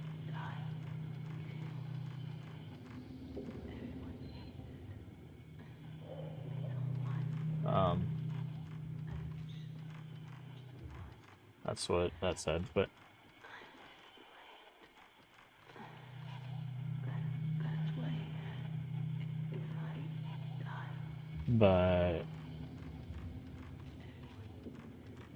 But yeah, I really like Silent Hill F.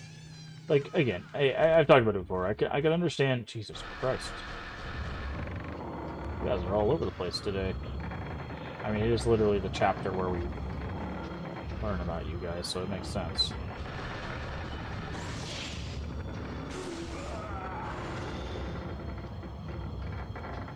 Oh, come on. I know you're around here somewhere. There you are.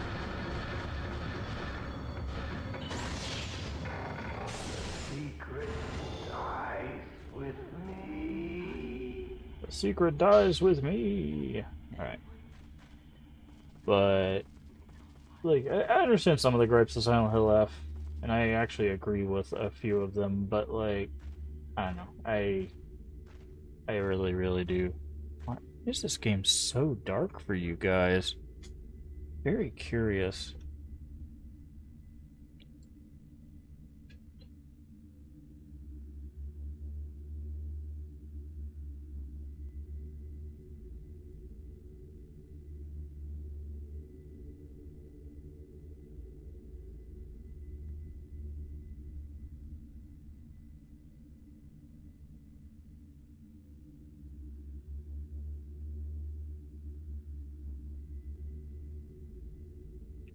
Well, that's not good. That's not what I wanted to do. Not want to make it pink.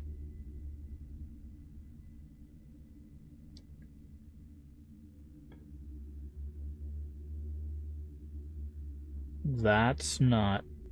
Nope. Okay. Sorry. I'm trying to adjust it to make it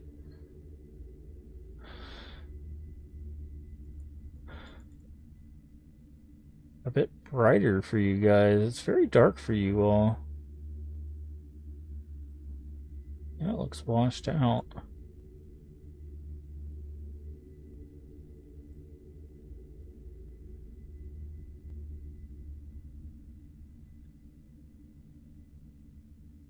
Huh. Very strange.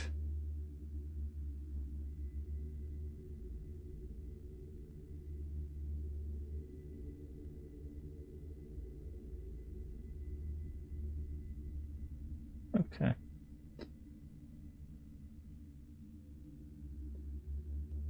Alright, anyways. I don't know why it's so dark for you guys. Usually it's the other way around. Usually it's very dark for me and lighter for you guys.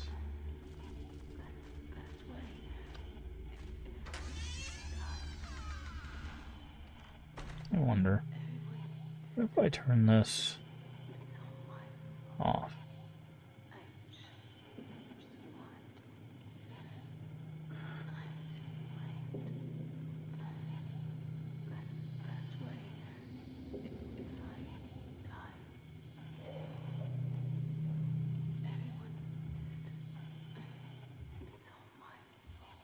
Okay, maybe it's because the gamma's too high?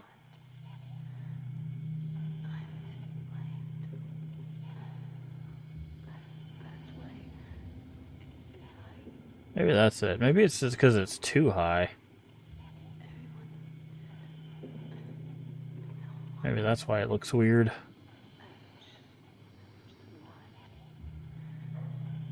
Let's try that. Sorry, I'm just trying to make sure you guys can see, but not have like the weirdest looking game in history. Alright. So... we still need to get back up here, but we have to take the long way, I think, so...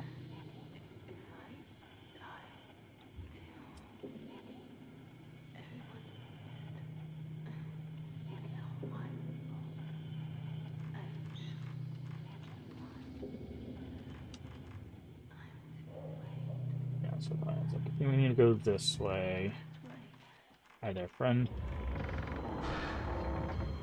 I'm over here. There we are.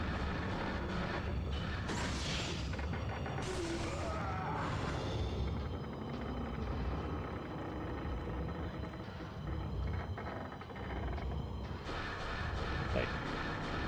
Yes, this way. Come here.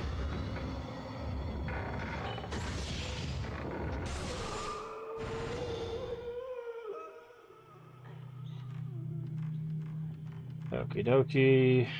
And then we go here.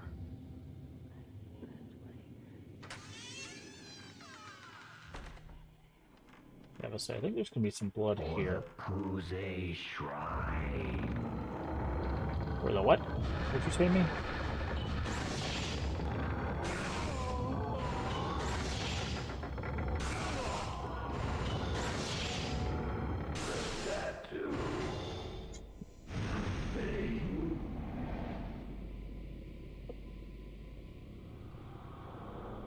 That's behind where the ghost was. Moria Tome. Building, repairing Kuze's shrine and last passage. All the carpenters of the family, except for their leader, must be prepared to stay behind and never return. Excluding the one who exceeds in their craft, all the carpenters must fulfill their duty, protect the secrets of the shrine by being buried as sacrificial pillars lining it. Remaining Moria carpenter must become the master builder and ensure the craft is carried on in the next generation. Human columns. Men in white.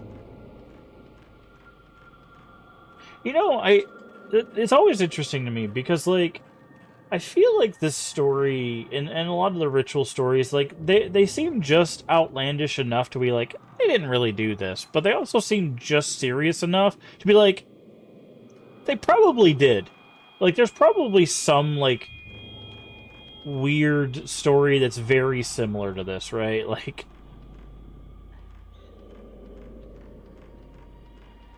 because, like, we have stories of families and stuff doing some very strange stuff, even in, like, history's 100 years old. Like, imagine history's thousands of years old, right? Like, there has to be, like, something similar to this kind of thing. Did we open this one? We did.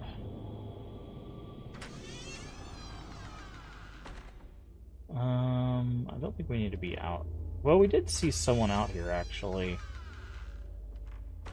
So let's go the way she was walking, which I think was to this door over here. So it's always interesting when I hear about these, like, ritual, like, things. I'm like, I wonder if they actually found, like, stories like this or similar to this. And that's what, like, inspired these, or if they're like, nah, this is just 100%, like, made up. Because, like, the first one does say based on a true story, but it doesn't tell you how much is based on a true story, right? Like...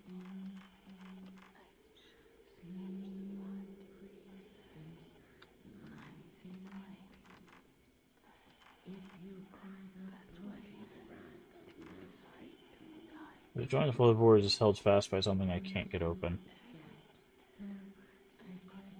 Okay, that's what it was. I was like, I think there's a secret to get downstairs.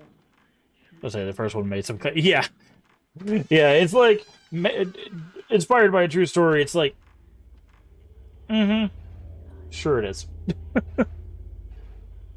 I think they were just talking about, like, the Haunted Manor or something was, like, inspired. I don't remember. I think I looked it up, like, a while back, and it's like, it's one of those, like, they have, like, a chunk, like a person and, like, a place that was inspired, but, like, that was it. Is this real Japanese history, like giant enemy crabs? No.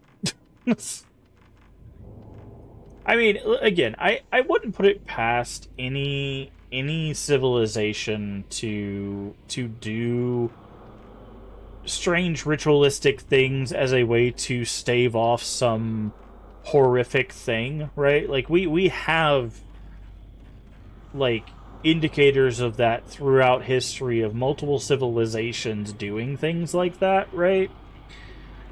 But whether or not these exact things were done, or things that were even close to these things were done, that would be the real like research you would have to do, right?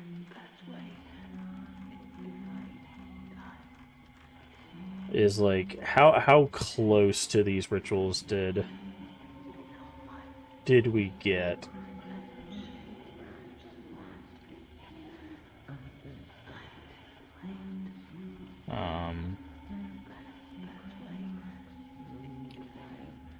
Because human history is pretty messed up.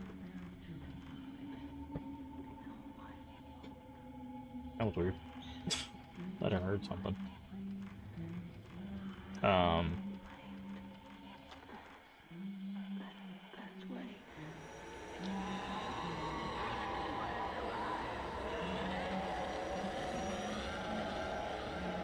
What the hell? It's acting like there's a ghost in here, but I don't see it. It might be new Mephisto. Well, that's what I'm saying, right? Like, there might be stories that are close to it that they then like altered in some way.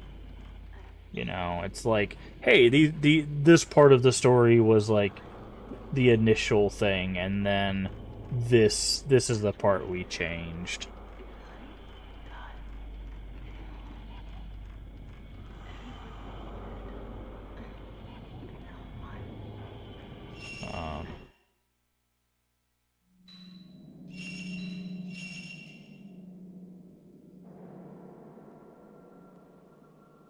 So,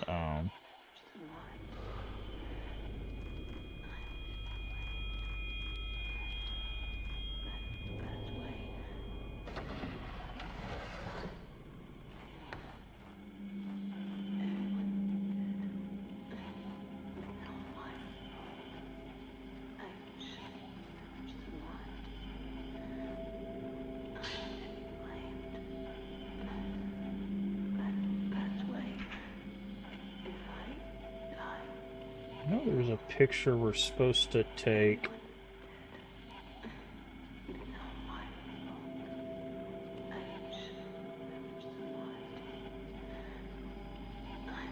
Is it of the door here?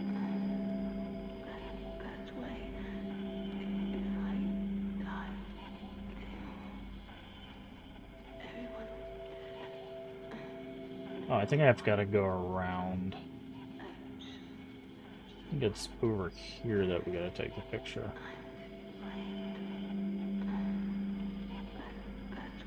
Yeah.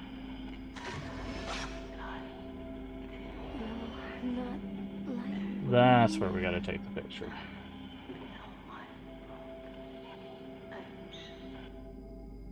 There we go. And that stops the chatter.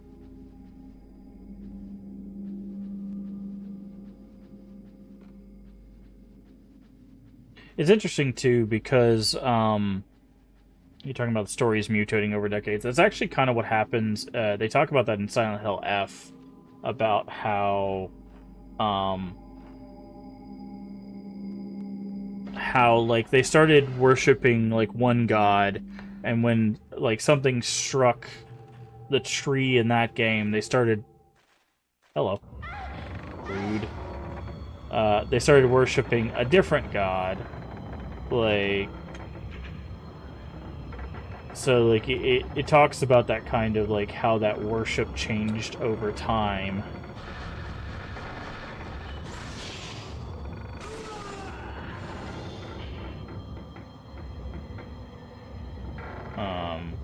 Which is really interesting because I like that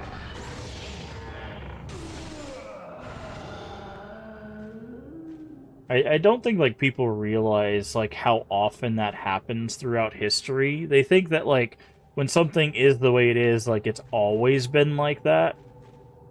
And it's like how people don't realize like how often like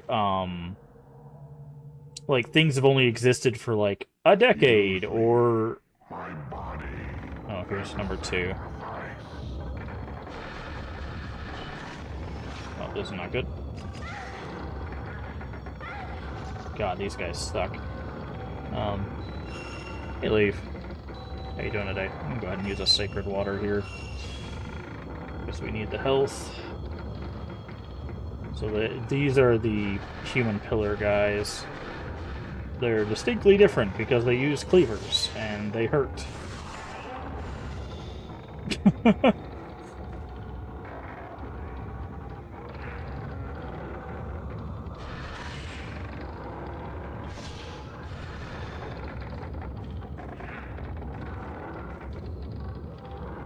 Okay, I need to go here. There it is.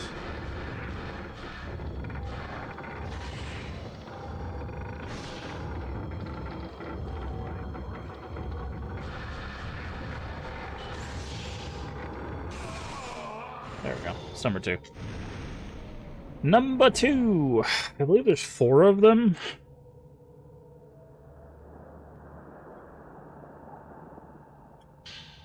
Yeah, so that was number 4. The Rift Shrine makes the priestess wander for eternity, and stakes must be used to impale her limbs while praying for her peaceful rest. When the priestess is restless, it is necessary to build on the Shrine of Sleep and pray for her slumber. Shrine of Sleep is sealed within a dream to prevent the priestess from escaping and the spread of the rift. To keep the rift from spreading, we must ensure that she stays staked down and pray for her eternal sleep. Interesting. We don't have this key, right? This is the... yeah, notched arrow. Definitely do not have that. But yeah, it's one of those things that I think people... we were talking about... having a dead person who keeps getting up when they're trying to bury them. So it's not that they're burying her. We haven't got to it yet. Let's just say they don't bury her. I'll say that much. We haven't got to the full part of what they do for the ritual. I will tell you it is far worse. Burying her would be a pleasant end to what they actually do to the tattooed priestess. Worse. It's far worse than fire. Far worse than fire too. Yeah, the priestess does not have a good time. We'll say that.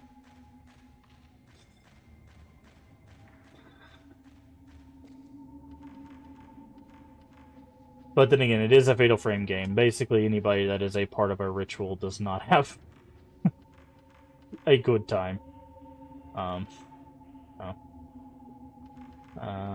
Okay. I believe we can use these double doors to finally get to one of the places we've been trying to get to. Oh wait, it'll take a little while. We've got a little bit story-wise.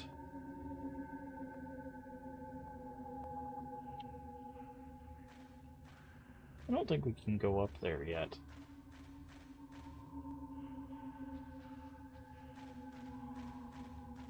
And we have played this game before. If you're interested in the story of the Fatal Frame games, we do have a full playthrough of the entire series. I highly recommend it. I also recommend just playing the games, like, if you can. Obviously, emulation is the easiest way to play the first 3. There is a remake of 2 that is available on Steam. Like I mentioned earlier, it is...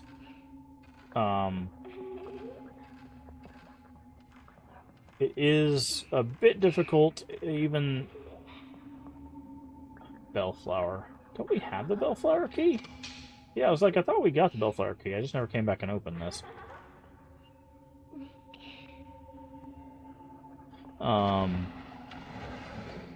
they've made the combat a little bit easier.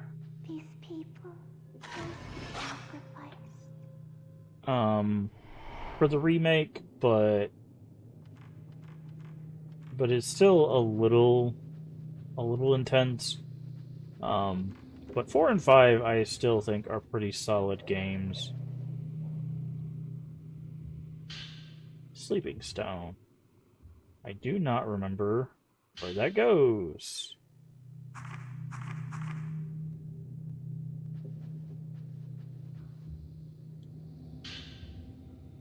Yes, give us that film, please. Thank you.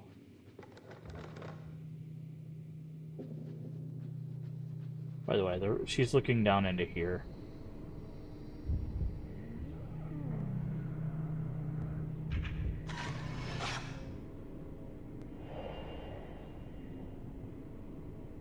This is the people.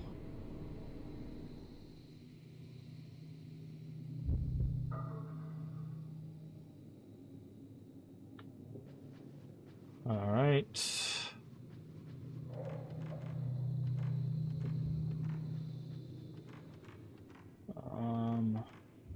If I remember correctly, this is an interesting. Yeah, this is an interesting area because we can go down these stairs, but there is a bookshelf blocking this path that will have to be a different character to push. But we can grab this item.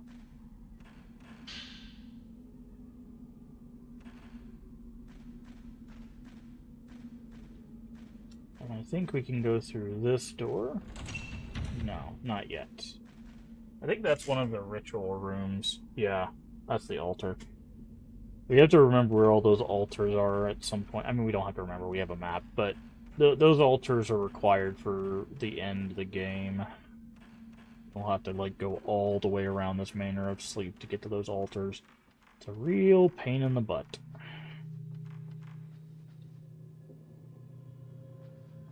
Okay, so now we use that. I believe we're probably going to get attacked down here.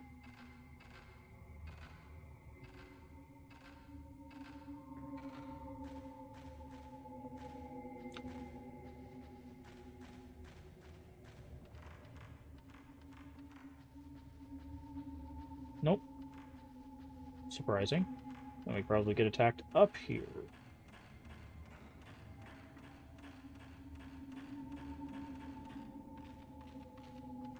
Well, given that that just changed, I would assume so. Also, the lantern went out, which...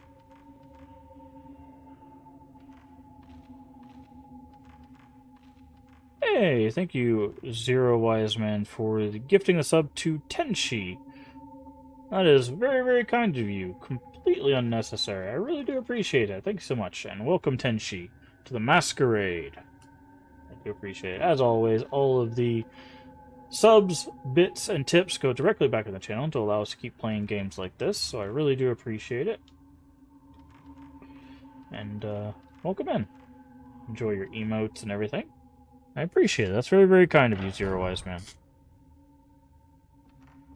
Happy 5 years. Well, I appreciate that. Thank you very much. Thank you very much. Where are we right now? Okay. It's very kind of you. That you've been here streaming 5 years and got to meet you. Well, I appreciate that. It's nice meeting you. There's a lot of really cool people we've met over the past 5 years. And I'm really glad to have met a lot of people. I feel like I've met a lot of people over the past like 2.5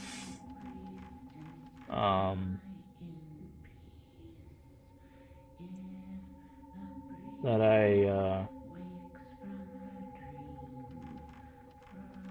I'm really got to know. And it's very cool. Also, I'm very happy to meet a lot more people that are into like retro stuff too. That was one of my goals when I came back from a little hiatus that I took when I moved houses, was I wanted to meet more people that were into retro stuff.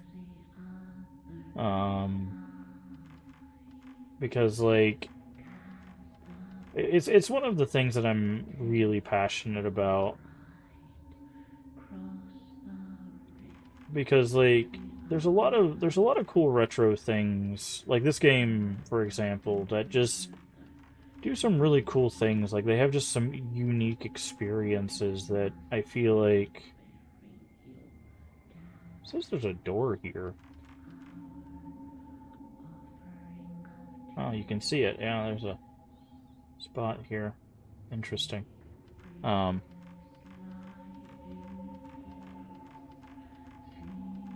I like talking about that stuff, and it's nice to have people to talk to about retro stuff. Video games is not. It definitely is, yes. Very gamer of me, but I mean it truly. Congrats on 5 years. I appreciate it, Tiger Romatic, yeah. Yeah, it's interesting because like when I first started this, I made it clear to myself that like the whole point of doing this was just kind of to create. I always described it as like an infinite couch, right?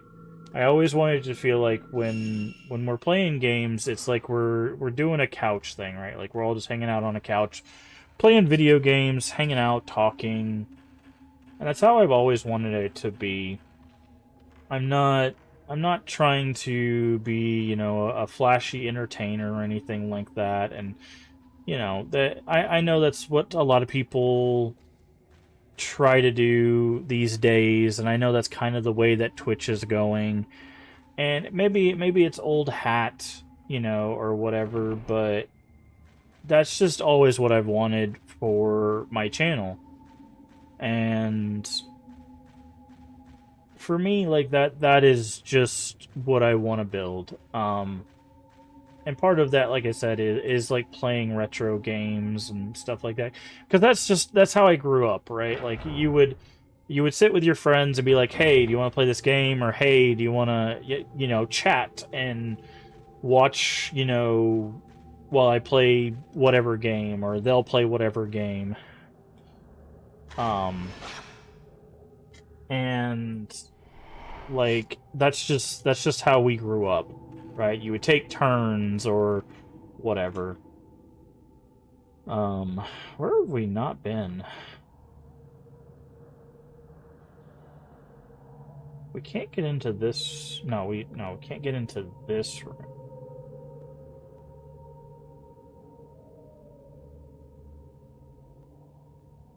This whole area is blocked off. So, I guess, can we get through here somehow? So, like, that's always what I've kind of tried to do. And like I said, I don't think that's what a lot of Twitch is anymore, which is why, you know, there's a lot of people that have seen a lot of quicker growth than I have. You know, there's people that have been doing this a year and a half or 2 years who have partner, or they've been partner for 2 years or 3 years or whatever, and like people probably would tell me to like, oh well, then just hang it up, man. You're not gonna get those numbers and whatever. And it's just like, for me, like I don't really care about that kind of thing, right? I have a specific goal in mind, and if we ever get to those things, that's great, whatever. But like that's just not what I'm here for, right? Because in my past 5 years, I've also seen a lot of those people burn out a year or two after they reach those numbers. They get their partner, or they get their 100 viewership, and then a year later they're done. They leave, they stop, they don't come back. And that's the exact opposite of what I want, right? I want to do this because I want people to have fun and feel safe and happy and enjoy hanging out and talking about video games. It's for me, it's always about just enjoying and playing video games. You know, it's what brought me to Twitch. It's gonna keep me doing this. You know, another 5 years from now, if this is still a thing. You know, where to go through here?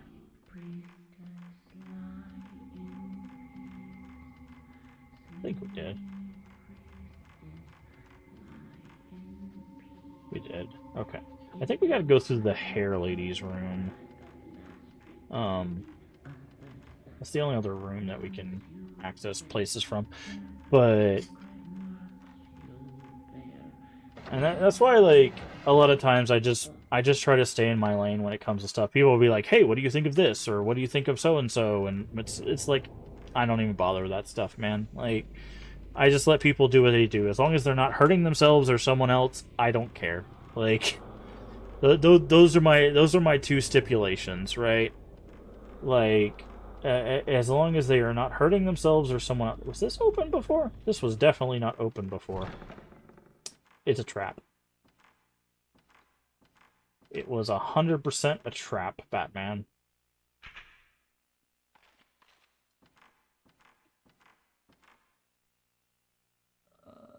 I can't.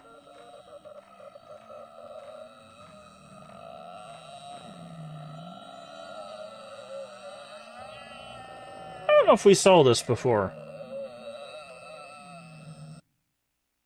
Why are you running away?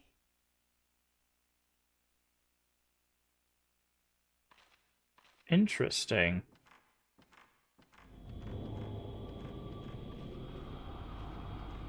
Camera, please. Camera? Thank you. That got you? Stopped in my tracks. Yeah. I don't think we saw that before. I don't know if we've actually seen that exact interaction before. Okay, I was like, there's got to be something in here, right? I tried to grab that before. Yeah, it's just film. That's very cool. I don't think we saw that before. God, this game's so awesome. I love this game. But like, yeah, like I said, as long as they're not hurting themselves or someone else, like, I just let people do what they're gonna do, you know. Wouldn't mind ghosts. Keep the room nice and cold. Yeah. Like that honestly, that's why a lot of times, like, I talk about, like, when people are like advice, they're like, do this, do this, do this, do this, do this. Like they give people like these like laundry list of things that they have to do to succeed. I'm like, yeah, sure, you can do all that, but when you burn out in 2 years, was it really worth it? You know, it's just, and hello, another fight, or do we just have a creaky hallway?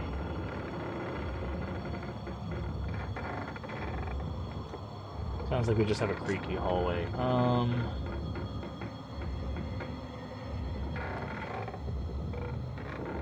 Where is hair room?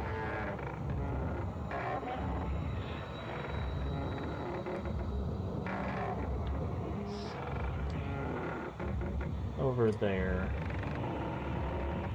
See, I think we need to go this way. No, maybe not. I don't know. Let's look around. But yeah, it's like, if you have the energy and the drive... Oh, hello. Like, if you have the energy and drive to do all of that stuff, that's great. Like, just more power to you. But, like, for me personally...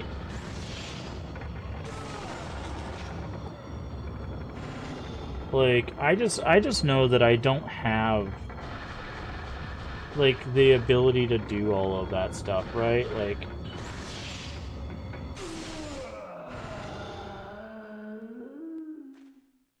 And just the idea of having to do like the 17 things on a list just to be successful is just like, I don't know, man. I just feel like it deters so many people from starting to do this thing that they could really enjoy.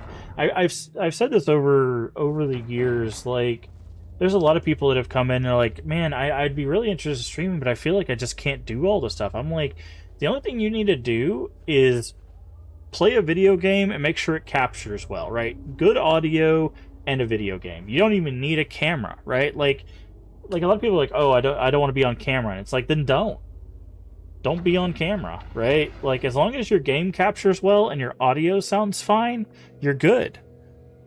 Like, that's it. That's all you have to do. And like, there are people that I talk to, you know, that I've inspired to stream that are much more successful than I am. And I think that's awesome. Like, I'm so glad I was able to, you know, work with those people and talk to those people into taking that chance, taking that leap. Because it's worth it for them, you know? They're able to find that happiness and all of that joy and success. You know? And it's just like... Is this open now, or are you still... Oh, this is open now. Okay, I was like, I think after we kill so many of them, they allow us to go in here.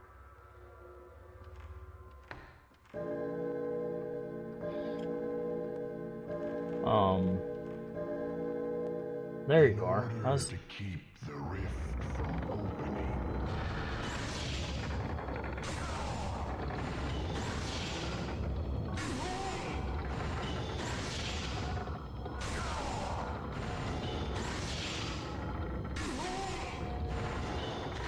Ah, he's too far away.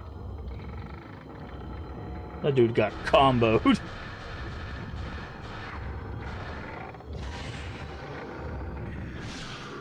That dude got wrecked.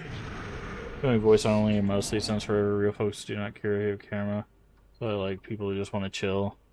I don't say the camera's bad. People just mess with you when they can see you. Sometimes take things again. Okay, so this is tome 1.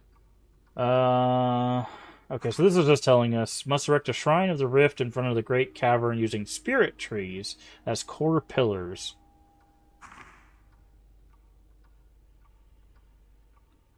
That's Flash, which we already have. Repels Ghost, banishes weak. I always forget that it banishes weak Ghost.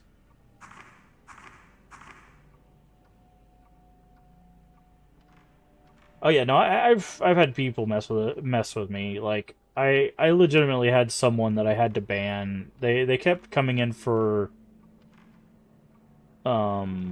months and trying to make advances at me, and I had to eventually ban them. Like, they did it for months, and then they disappeared, and then they came back, and then tried to keep doing it, and I'm just like, I'm done with this. Like, I thought you'd take the hint because I wasn't reacting to it, and they didn't take the hint, so I was just like, nah, I'm gonna ban you. And then they had the nerve to tell me to get a life. And what's funny is I didn't even add a reason why they were banned. I just banned them, and they were like, "Oh, you banned me because I was making these advances," and I'm like, "You just told on yourself, bro." I didn't even tell you why you were banned. It could have been an accident. So it's just like, I could have accidentally hit that button. You didn't even know what was going on, but you immediately pointing to that the reason why you were banned tells me you know why you're being banned, right? That's what's so funny about it. It's just like, and then telling me to get a life, and I'm like, you're the one being a creep, bro. But no, I stuff like that doesn't bother me. It's just silly because it's just like, I try to give people the benefit of the doubt, right? And I'm just like, maybe, like, there's the old adage, don't assign maliciousness when it could be the case of ignorance, right? And some people just don't know. Some people don't understand, and, like, a lot of times I'll just, be like, hey, maybe they don't know, it's whatever. But... And then, if it continues, then I just hit the ban and I move on with my life. I tell people that all the time. People are like, that's a little harsh. And I'm like, you got to protect your peace, right? Like, it's one of those things that you just got to move on. It doesn't matter if they've been there for 2 months or 10 years, however long you've been streaming.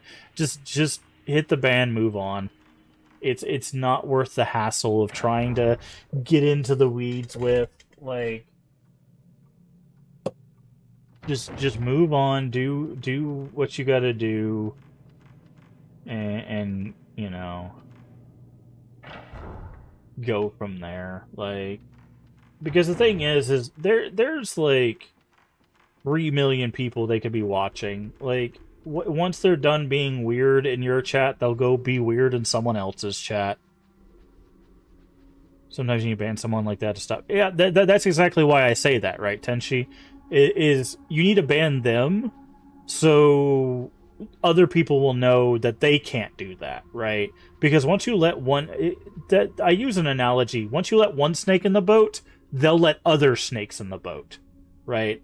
And a lot of people, like, I've told that to a few people, and they think that's harsh, and it's like, it's a reality, right?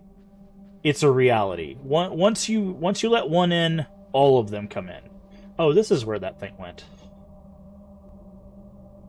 Oh boy, this is going to be a puzzle. Okay. Okay, so this obviously goes up here. This goes here. This goes here. How the hell do we work from here? Okay. I've already messed this up, I think. Because even if I do this... No. This still... No, I did mess it up. Because I just blocked this last one in here. Okay. So... This goes here.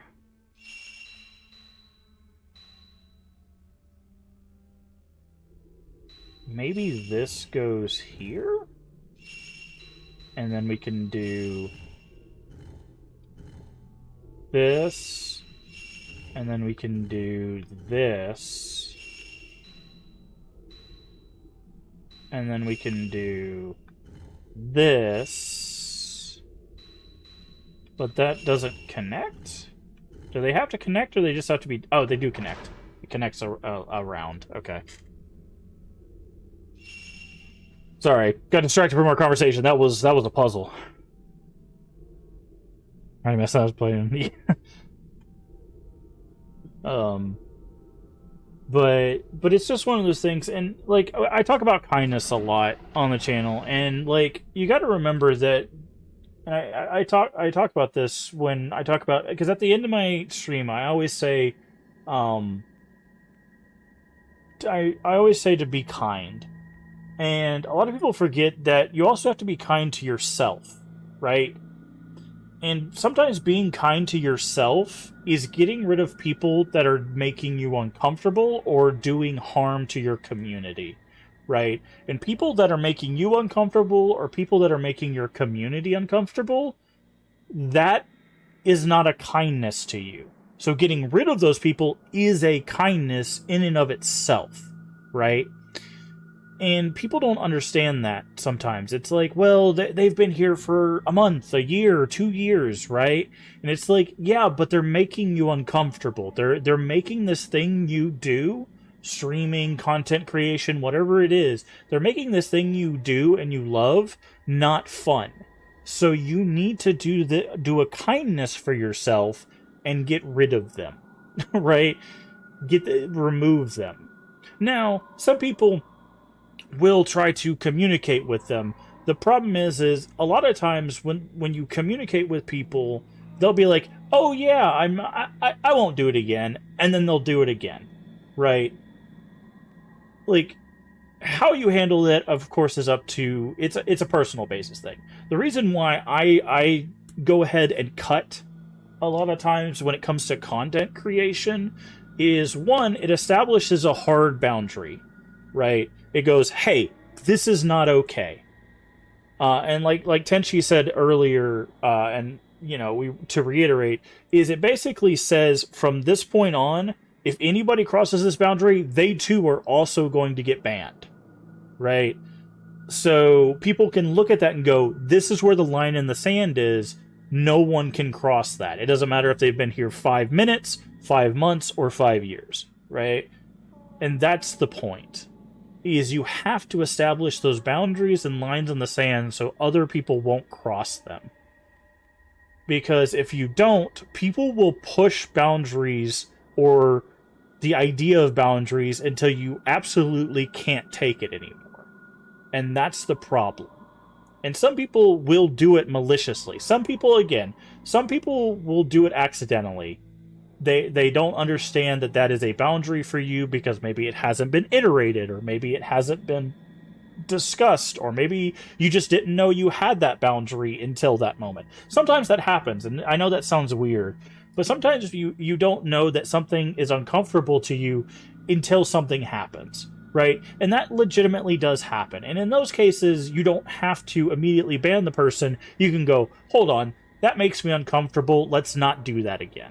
Now, if you state that, and then the person does it again, then you can ban them, right? And that's the thing, is that's where communication becomes important. Because the thing that always gets that's always ticked me off about content creation is, year after year I hear the thing of you have to have tough skin. I think Zero Wise Man said it earlier. And it's a thing that gets irritatingly repeated.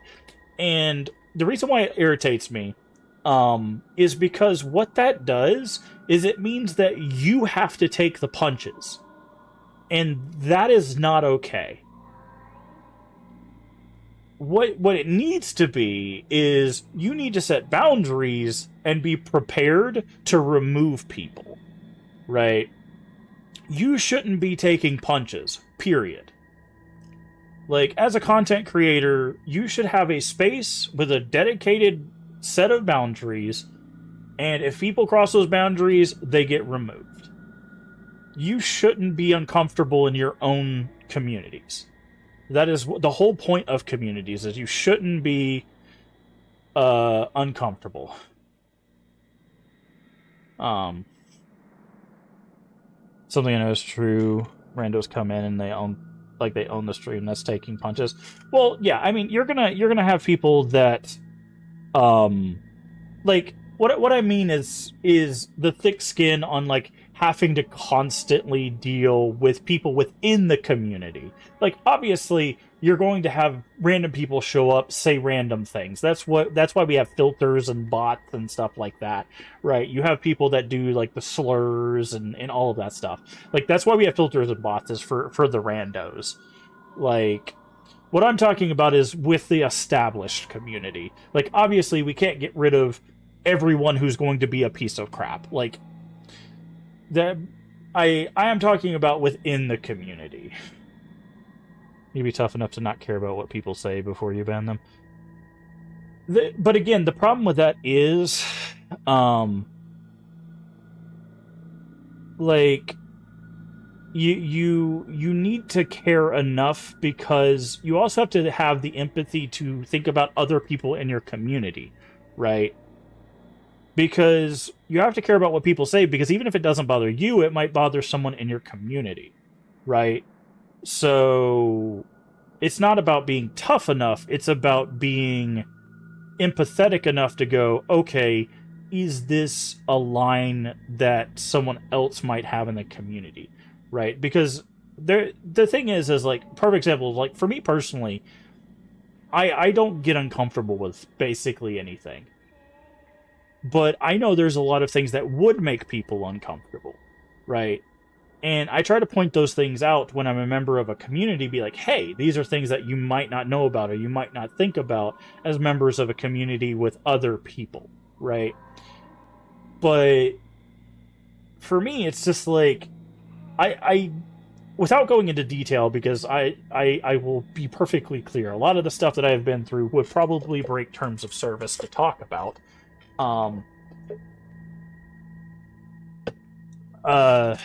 Like, it is very, very unlikely that anything anything that someone comes into chat and says would make me uncomfortable. Now, that is not a challenge, mind you. That is not a challenge for people to come in and say terrible things. I will just ban you, obviously. But, like, it won't make me uncomfortable. But that doesn't mean that someone in chat won't read that and go, oh, that's weird. That's you know. But that's when I go, okay, I see that person saying something towards me or something in general that's awkward, right? I'm going to get rid of that person because that's going to make someone else uncomfortable. That's not being tough. That's just being conscious or empathetic. So, my brain's like, roast target acquired. I never do that to people. Well, see, like, I view roasting in a different light. For me, like, roasting is something you do between friends. Like, you roast each other for fun. Not anything, like, harmful. Here's the last guy.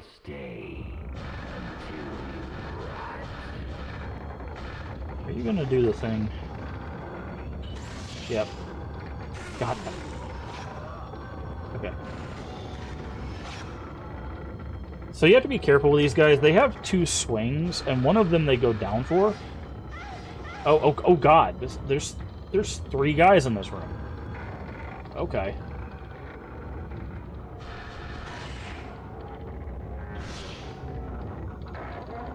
I thought this guy was alone. Why'd you bring the bros along, dude? Rude.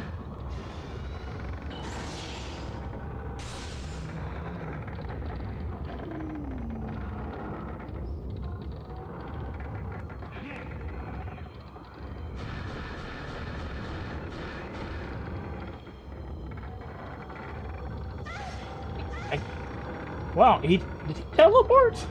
What was that? That was weird.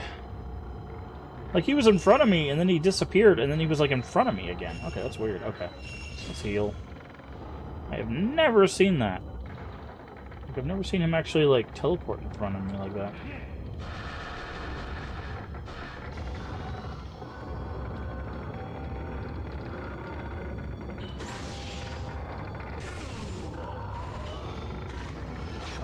The frame window. What did I say? I know I saw you turn.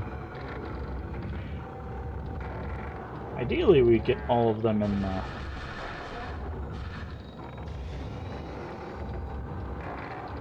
Okay, this is not a good place for me to be standing with all 3 of them.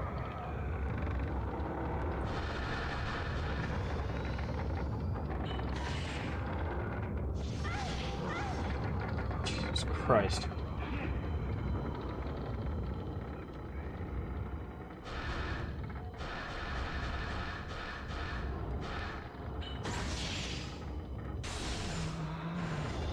Yeah, that's 1 down. Let's go ahead and heal again. But yeah, no, I prefer roasting to be between friends, because then, you know, then you can guarantee. Well, I mean, if you're trying to roast to, like, get back at.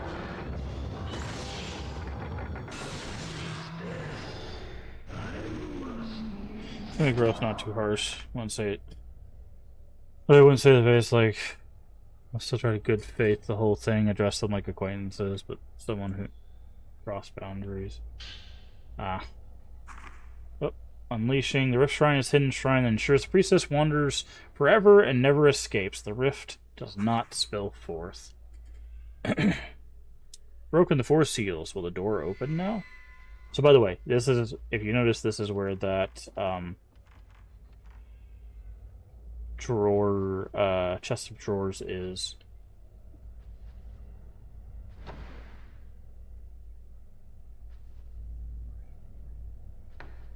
It's also where that hole we looked at from above is. Yeah, the thing is on one hand, like I know a lot of people do that for content. Like a lot of people will like roast people for content, which can be quite funny. Um, but I also think of things, and this is just game. Oh yeah, this place. So if you didn't know, I think this is where they locked like the workers in, and they ended up dying. Like, yeah, this place is messed up.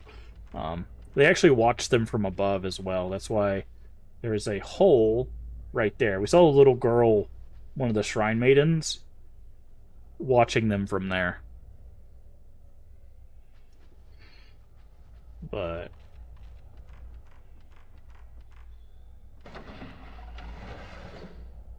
but the like I think like a game dev sometimes, and the only reason why I don't do those like oh I'm gonna get them back with a roast kind of thing is sometimes what I think about is like that incentivizes more people to come in and troll because then they'll get their 15 minutes of fame, right? They'd be like, oh well, if I go in and say something nasty, they'll put me in one of their clips, right? And I always think about like reward structures when I also think about behavior. Um, is this? By the way, this is the Hall of Ropes from the first game. If you've played the first game, I was like, I think there's a spirit in here. Is it?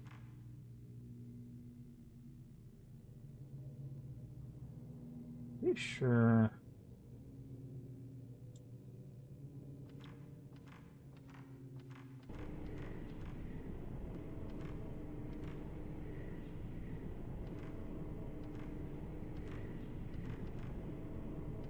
So is it? Is it down here? There it is. Okay, so it is the body.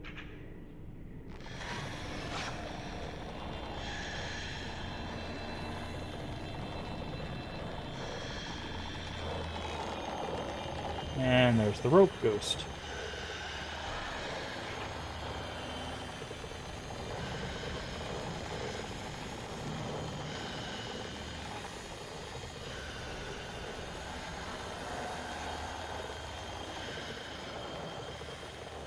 Come on, rope ghost. Come out of the wall, man.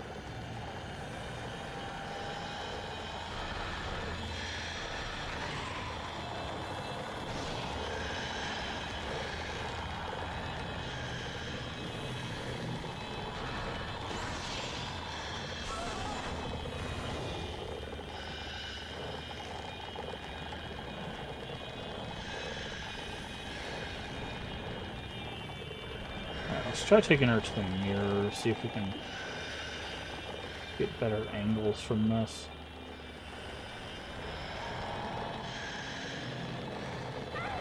Okay. I would have if she...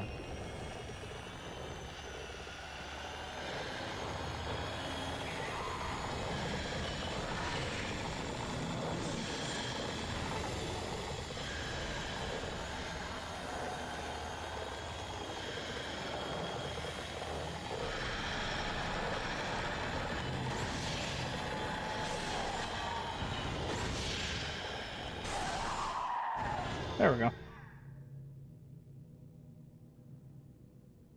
Just don't want people to think that I won't clap back because I will. Oh yeah, yeah, I get that. It's one of those like you don't want to seem like a pushover, but you also yeah.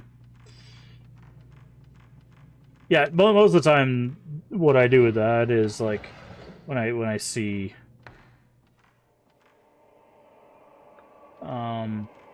when I see someone like do something, I'll be like, and you get a ban. Like I'll make note of it to make an example of it, but I don't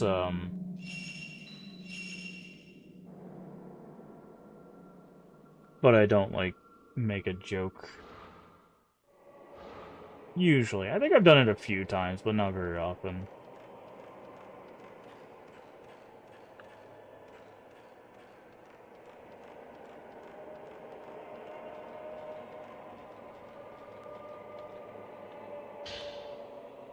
Herbal medicine.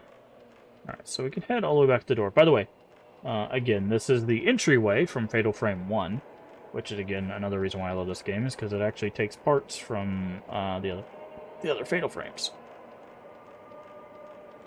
There's a part of Fatal Frame 2 in this game, there's a part of Fatal Frame 1 in this game. Urban Legend Local Shopping Mall that they left body bags stashed in the ceiling.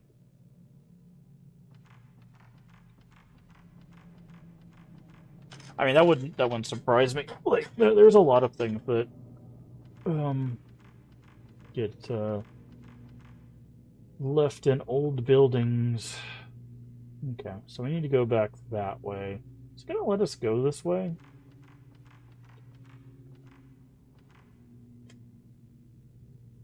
Supposed to work if the ceiling is made mostly of glass.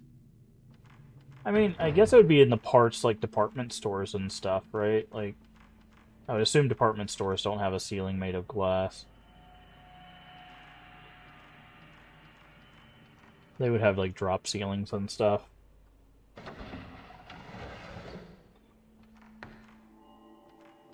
Is this open yet? No, I guess it doesn't open this hour. Okay, so we cannot go this way yet. Where's our health at? Yeah, we do need to use a healing item.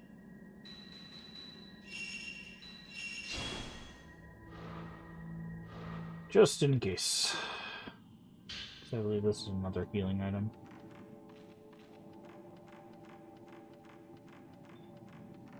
So we have to take the long way.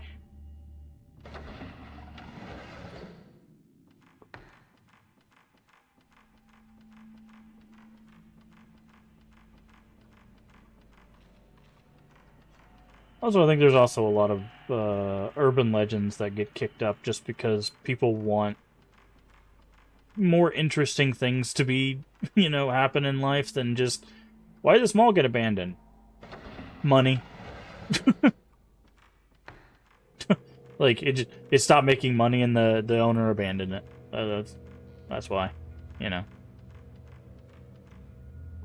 like, it was haunted and there were corpses in the ceiling, That's much more interesting of a story.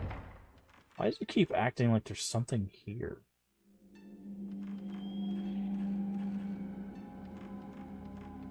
It was haunted by capitalism. We're all haunted by capitalism.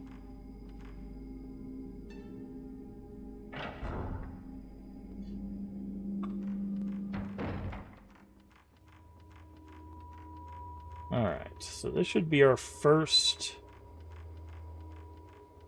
time going through this door. It must not be there he is. That priestess, the shrine must be sealed. I was like, is it gonna let us go through this yet? I was gonna say, it's a little early, I thought. By the way, if you didn't hear what he said it must not be opened. The priestess, the shrine must be sealed. That's what he said. Unfortunately, with older games, the subtitles choose when they want to work.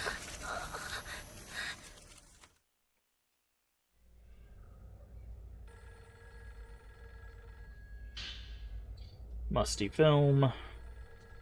Also, our phone is ringing.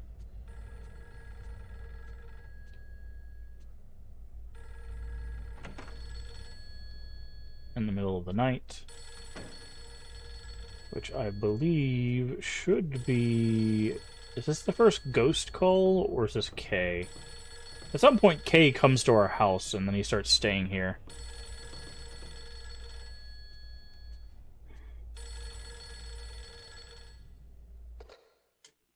Yes, Kurosawa speaking.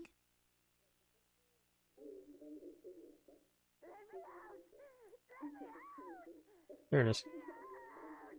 I should have died. So I didn't get the last part, but it screamed, "Let me out." in one ear and then said something in the other. I couldn't hear it. Subtitling everything is fine. Well, that's actually, we were talking about that the other day when we were talking about remakes. Like, that's one of the reasons why I'm actually a big proponent of remakes, is because there's a lot of accessibility options that remakes get that, like, older games just don't have. And one of those is, hey, there's the...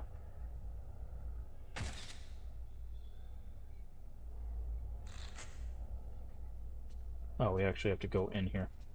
There's the... Oh, we missed it. There was the mirror thing. So the feet make you come in here so you can see the mirror ghost.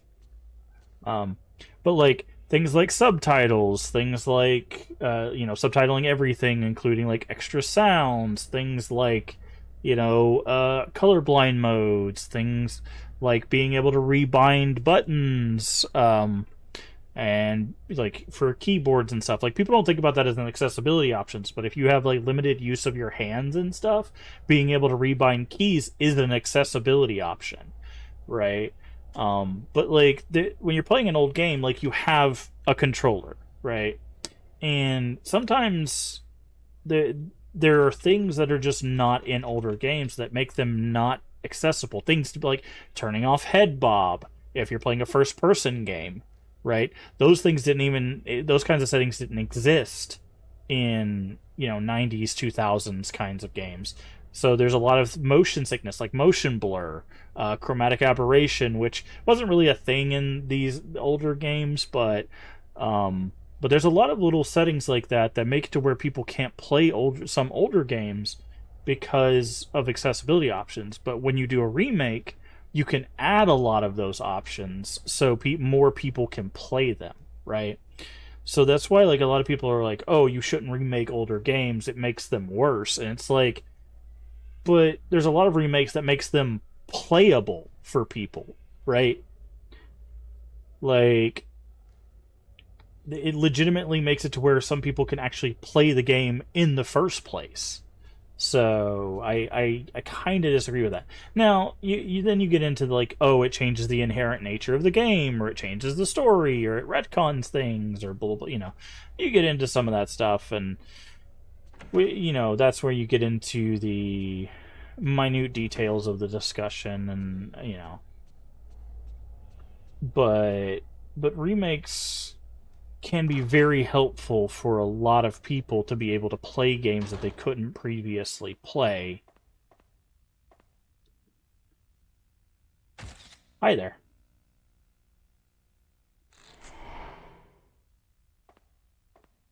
I love this game.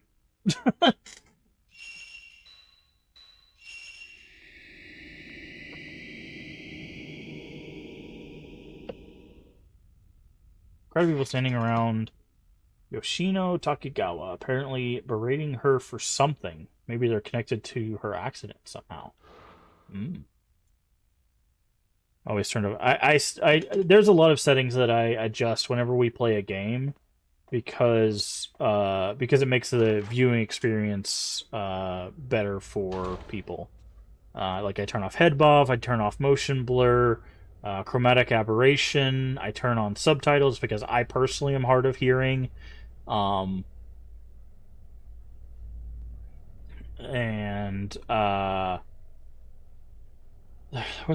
another one. There's another setting I'm forgetting, but there's things like that I make sure that I always try to make sure I adjust before I play games so that people can enjoy the experience from a viewership standpoint.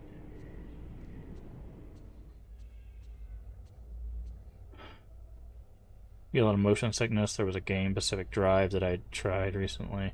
Switch off head bobs and increase FOV. None of those options altered how the cars drive. Yep, that'll do it. That sucks. That really sucks. Accessibility options work for the walking and running. Yeah.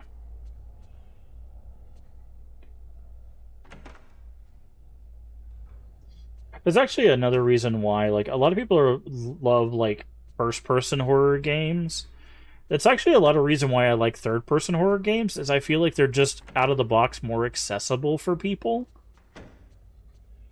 Because you don't have to worry about things like FOV, you don't have to worry about things like head bob, you don't have to worry about things like motion blur. Like, there's a lot of the features you don't have to worry about. Because they don't really affect the gameplay, right? Because you're looking at the character. You're not looking through the character, you're looking at the character. Now, that's not to say that that makes them better games. It's just it's part of the reason why I prefer them. Oh, look who's asleep. Look who's having a bad dream. Uh-oh. So...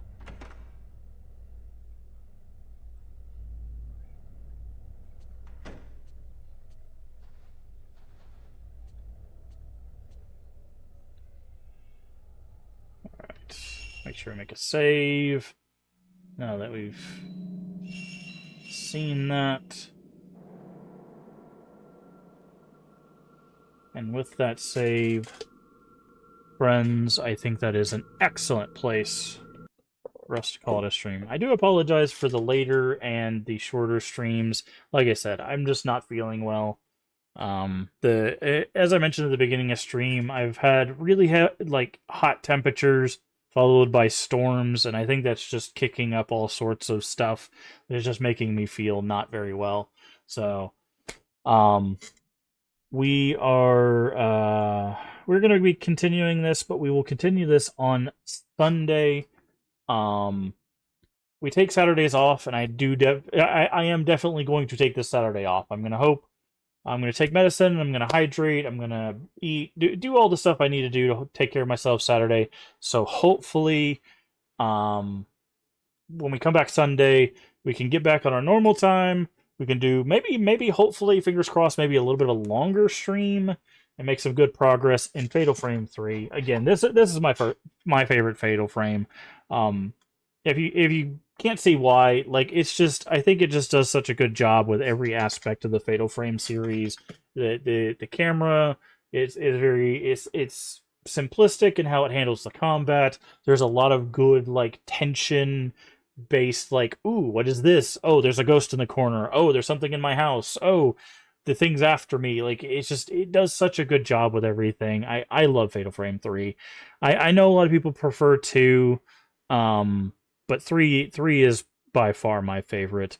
So we'll be continuing this. Again, this is all a part of a 5-year, 800 followers celebration. That is not the right thing. Where's my celebration? There we go.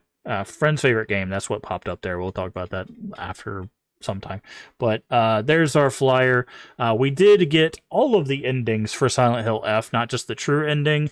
We did get 2 of the 4 New Game Plus endings for Fatal Frame 2 Remake. And we are going to try to get the New Game Plus ending for this, which is the good ending. And then after that, we're going to be doing some first playthroughs. We're going to try Shadow Corridor 1 and 2 out, and then we have a secret retro first playthrough for after that. If we get all of that stuff done, sorry, if we get all of that stuff done before the end of the month, we will start playing some other stuff after that. But again, this month is just as a big thank you to everybody that's been here, whether you've been here for a week, a month, a year, 5 years. I do appreciate all the support, whether you hang out with us, whether you raid, whether you lurk, whether you chat. I do appreciate any form of support. You don't have to spend a single dime here to be appreciated. Just being here is more than enough. And also, everybody that's been subscribing to the YouTube, I do see that stuff, so thank you for supporting our YouTube as well. That is where all of our videos end up. So for the past 5.5 years of streaming, you can check it all out. And I'm serious about that. Like, you can go watch our first full-time stream. I pulled it up, I want to say a few months ago. You can go watch Cloudpunk. That was one of the first, if not the first full-time stream that we ever did.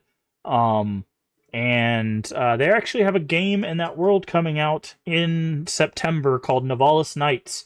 We will be playing that. I am very excited for Nivalis Nights. It looks very, very cool. I'm very excited for that game. It's going to be kind of a big circle moment for us to see 5 years after we've started full-time streaming. We'll be jumping back into Nivalis. So I think that's a very cool, it's going to be a very cool moment for us. But if you haven't already, please do hit the follow button, or if you're over there on YouTube, the subscription button. Both are completely free and help the channel out tremendously. Also, feel free to share us out with your friends, your family, your Discord communities. We are family friendly here, except when we do collabs. Everyone is welcome as long as they are kind. That is it. That is the only prerequisite. Also, a follow and a subscription will let you know when we go live. We usually go live at 11 a.m. Central Time, US, Sunday through Friday. However, because I've been sick, we've been kind of going live at random hours.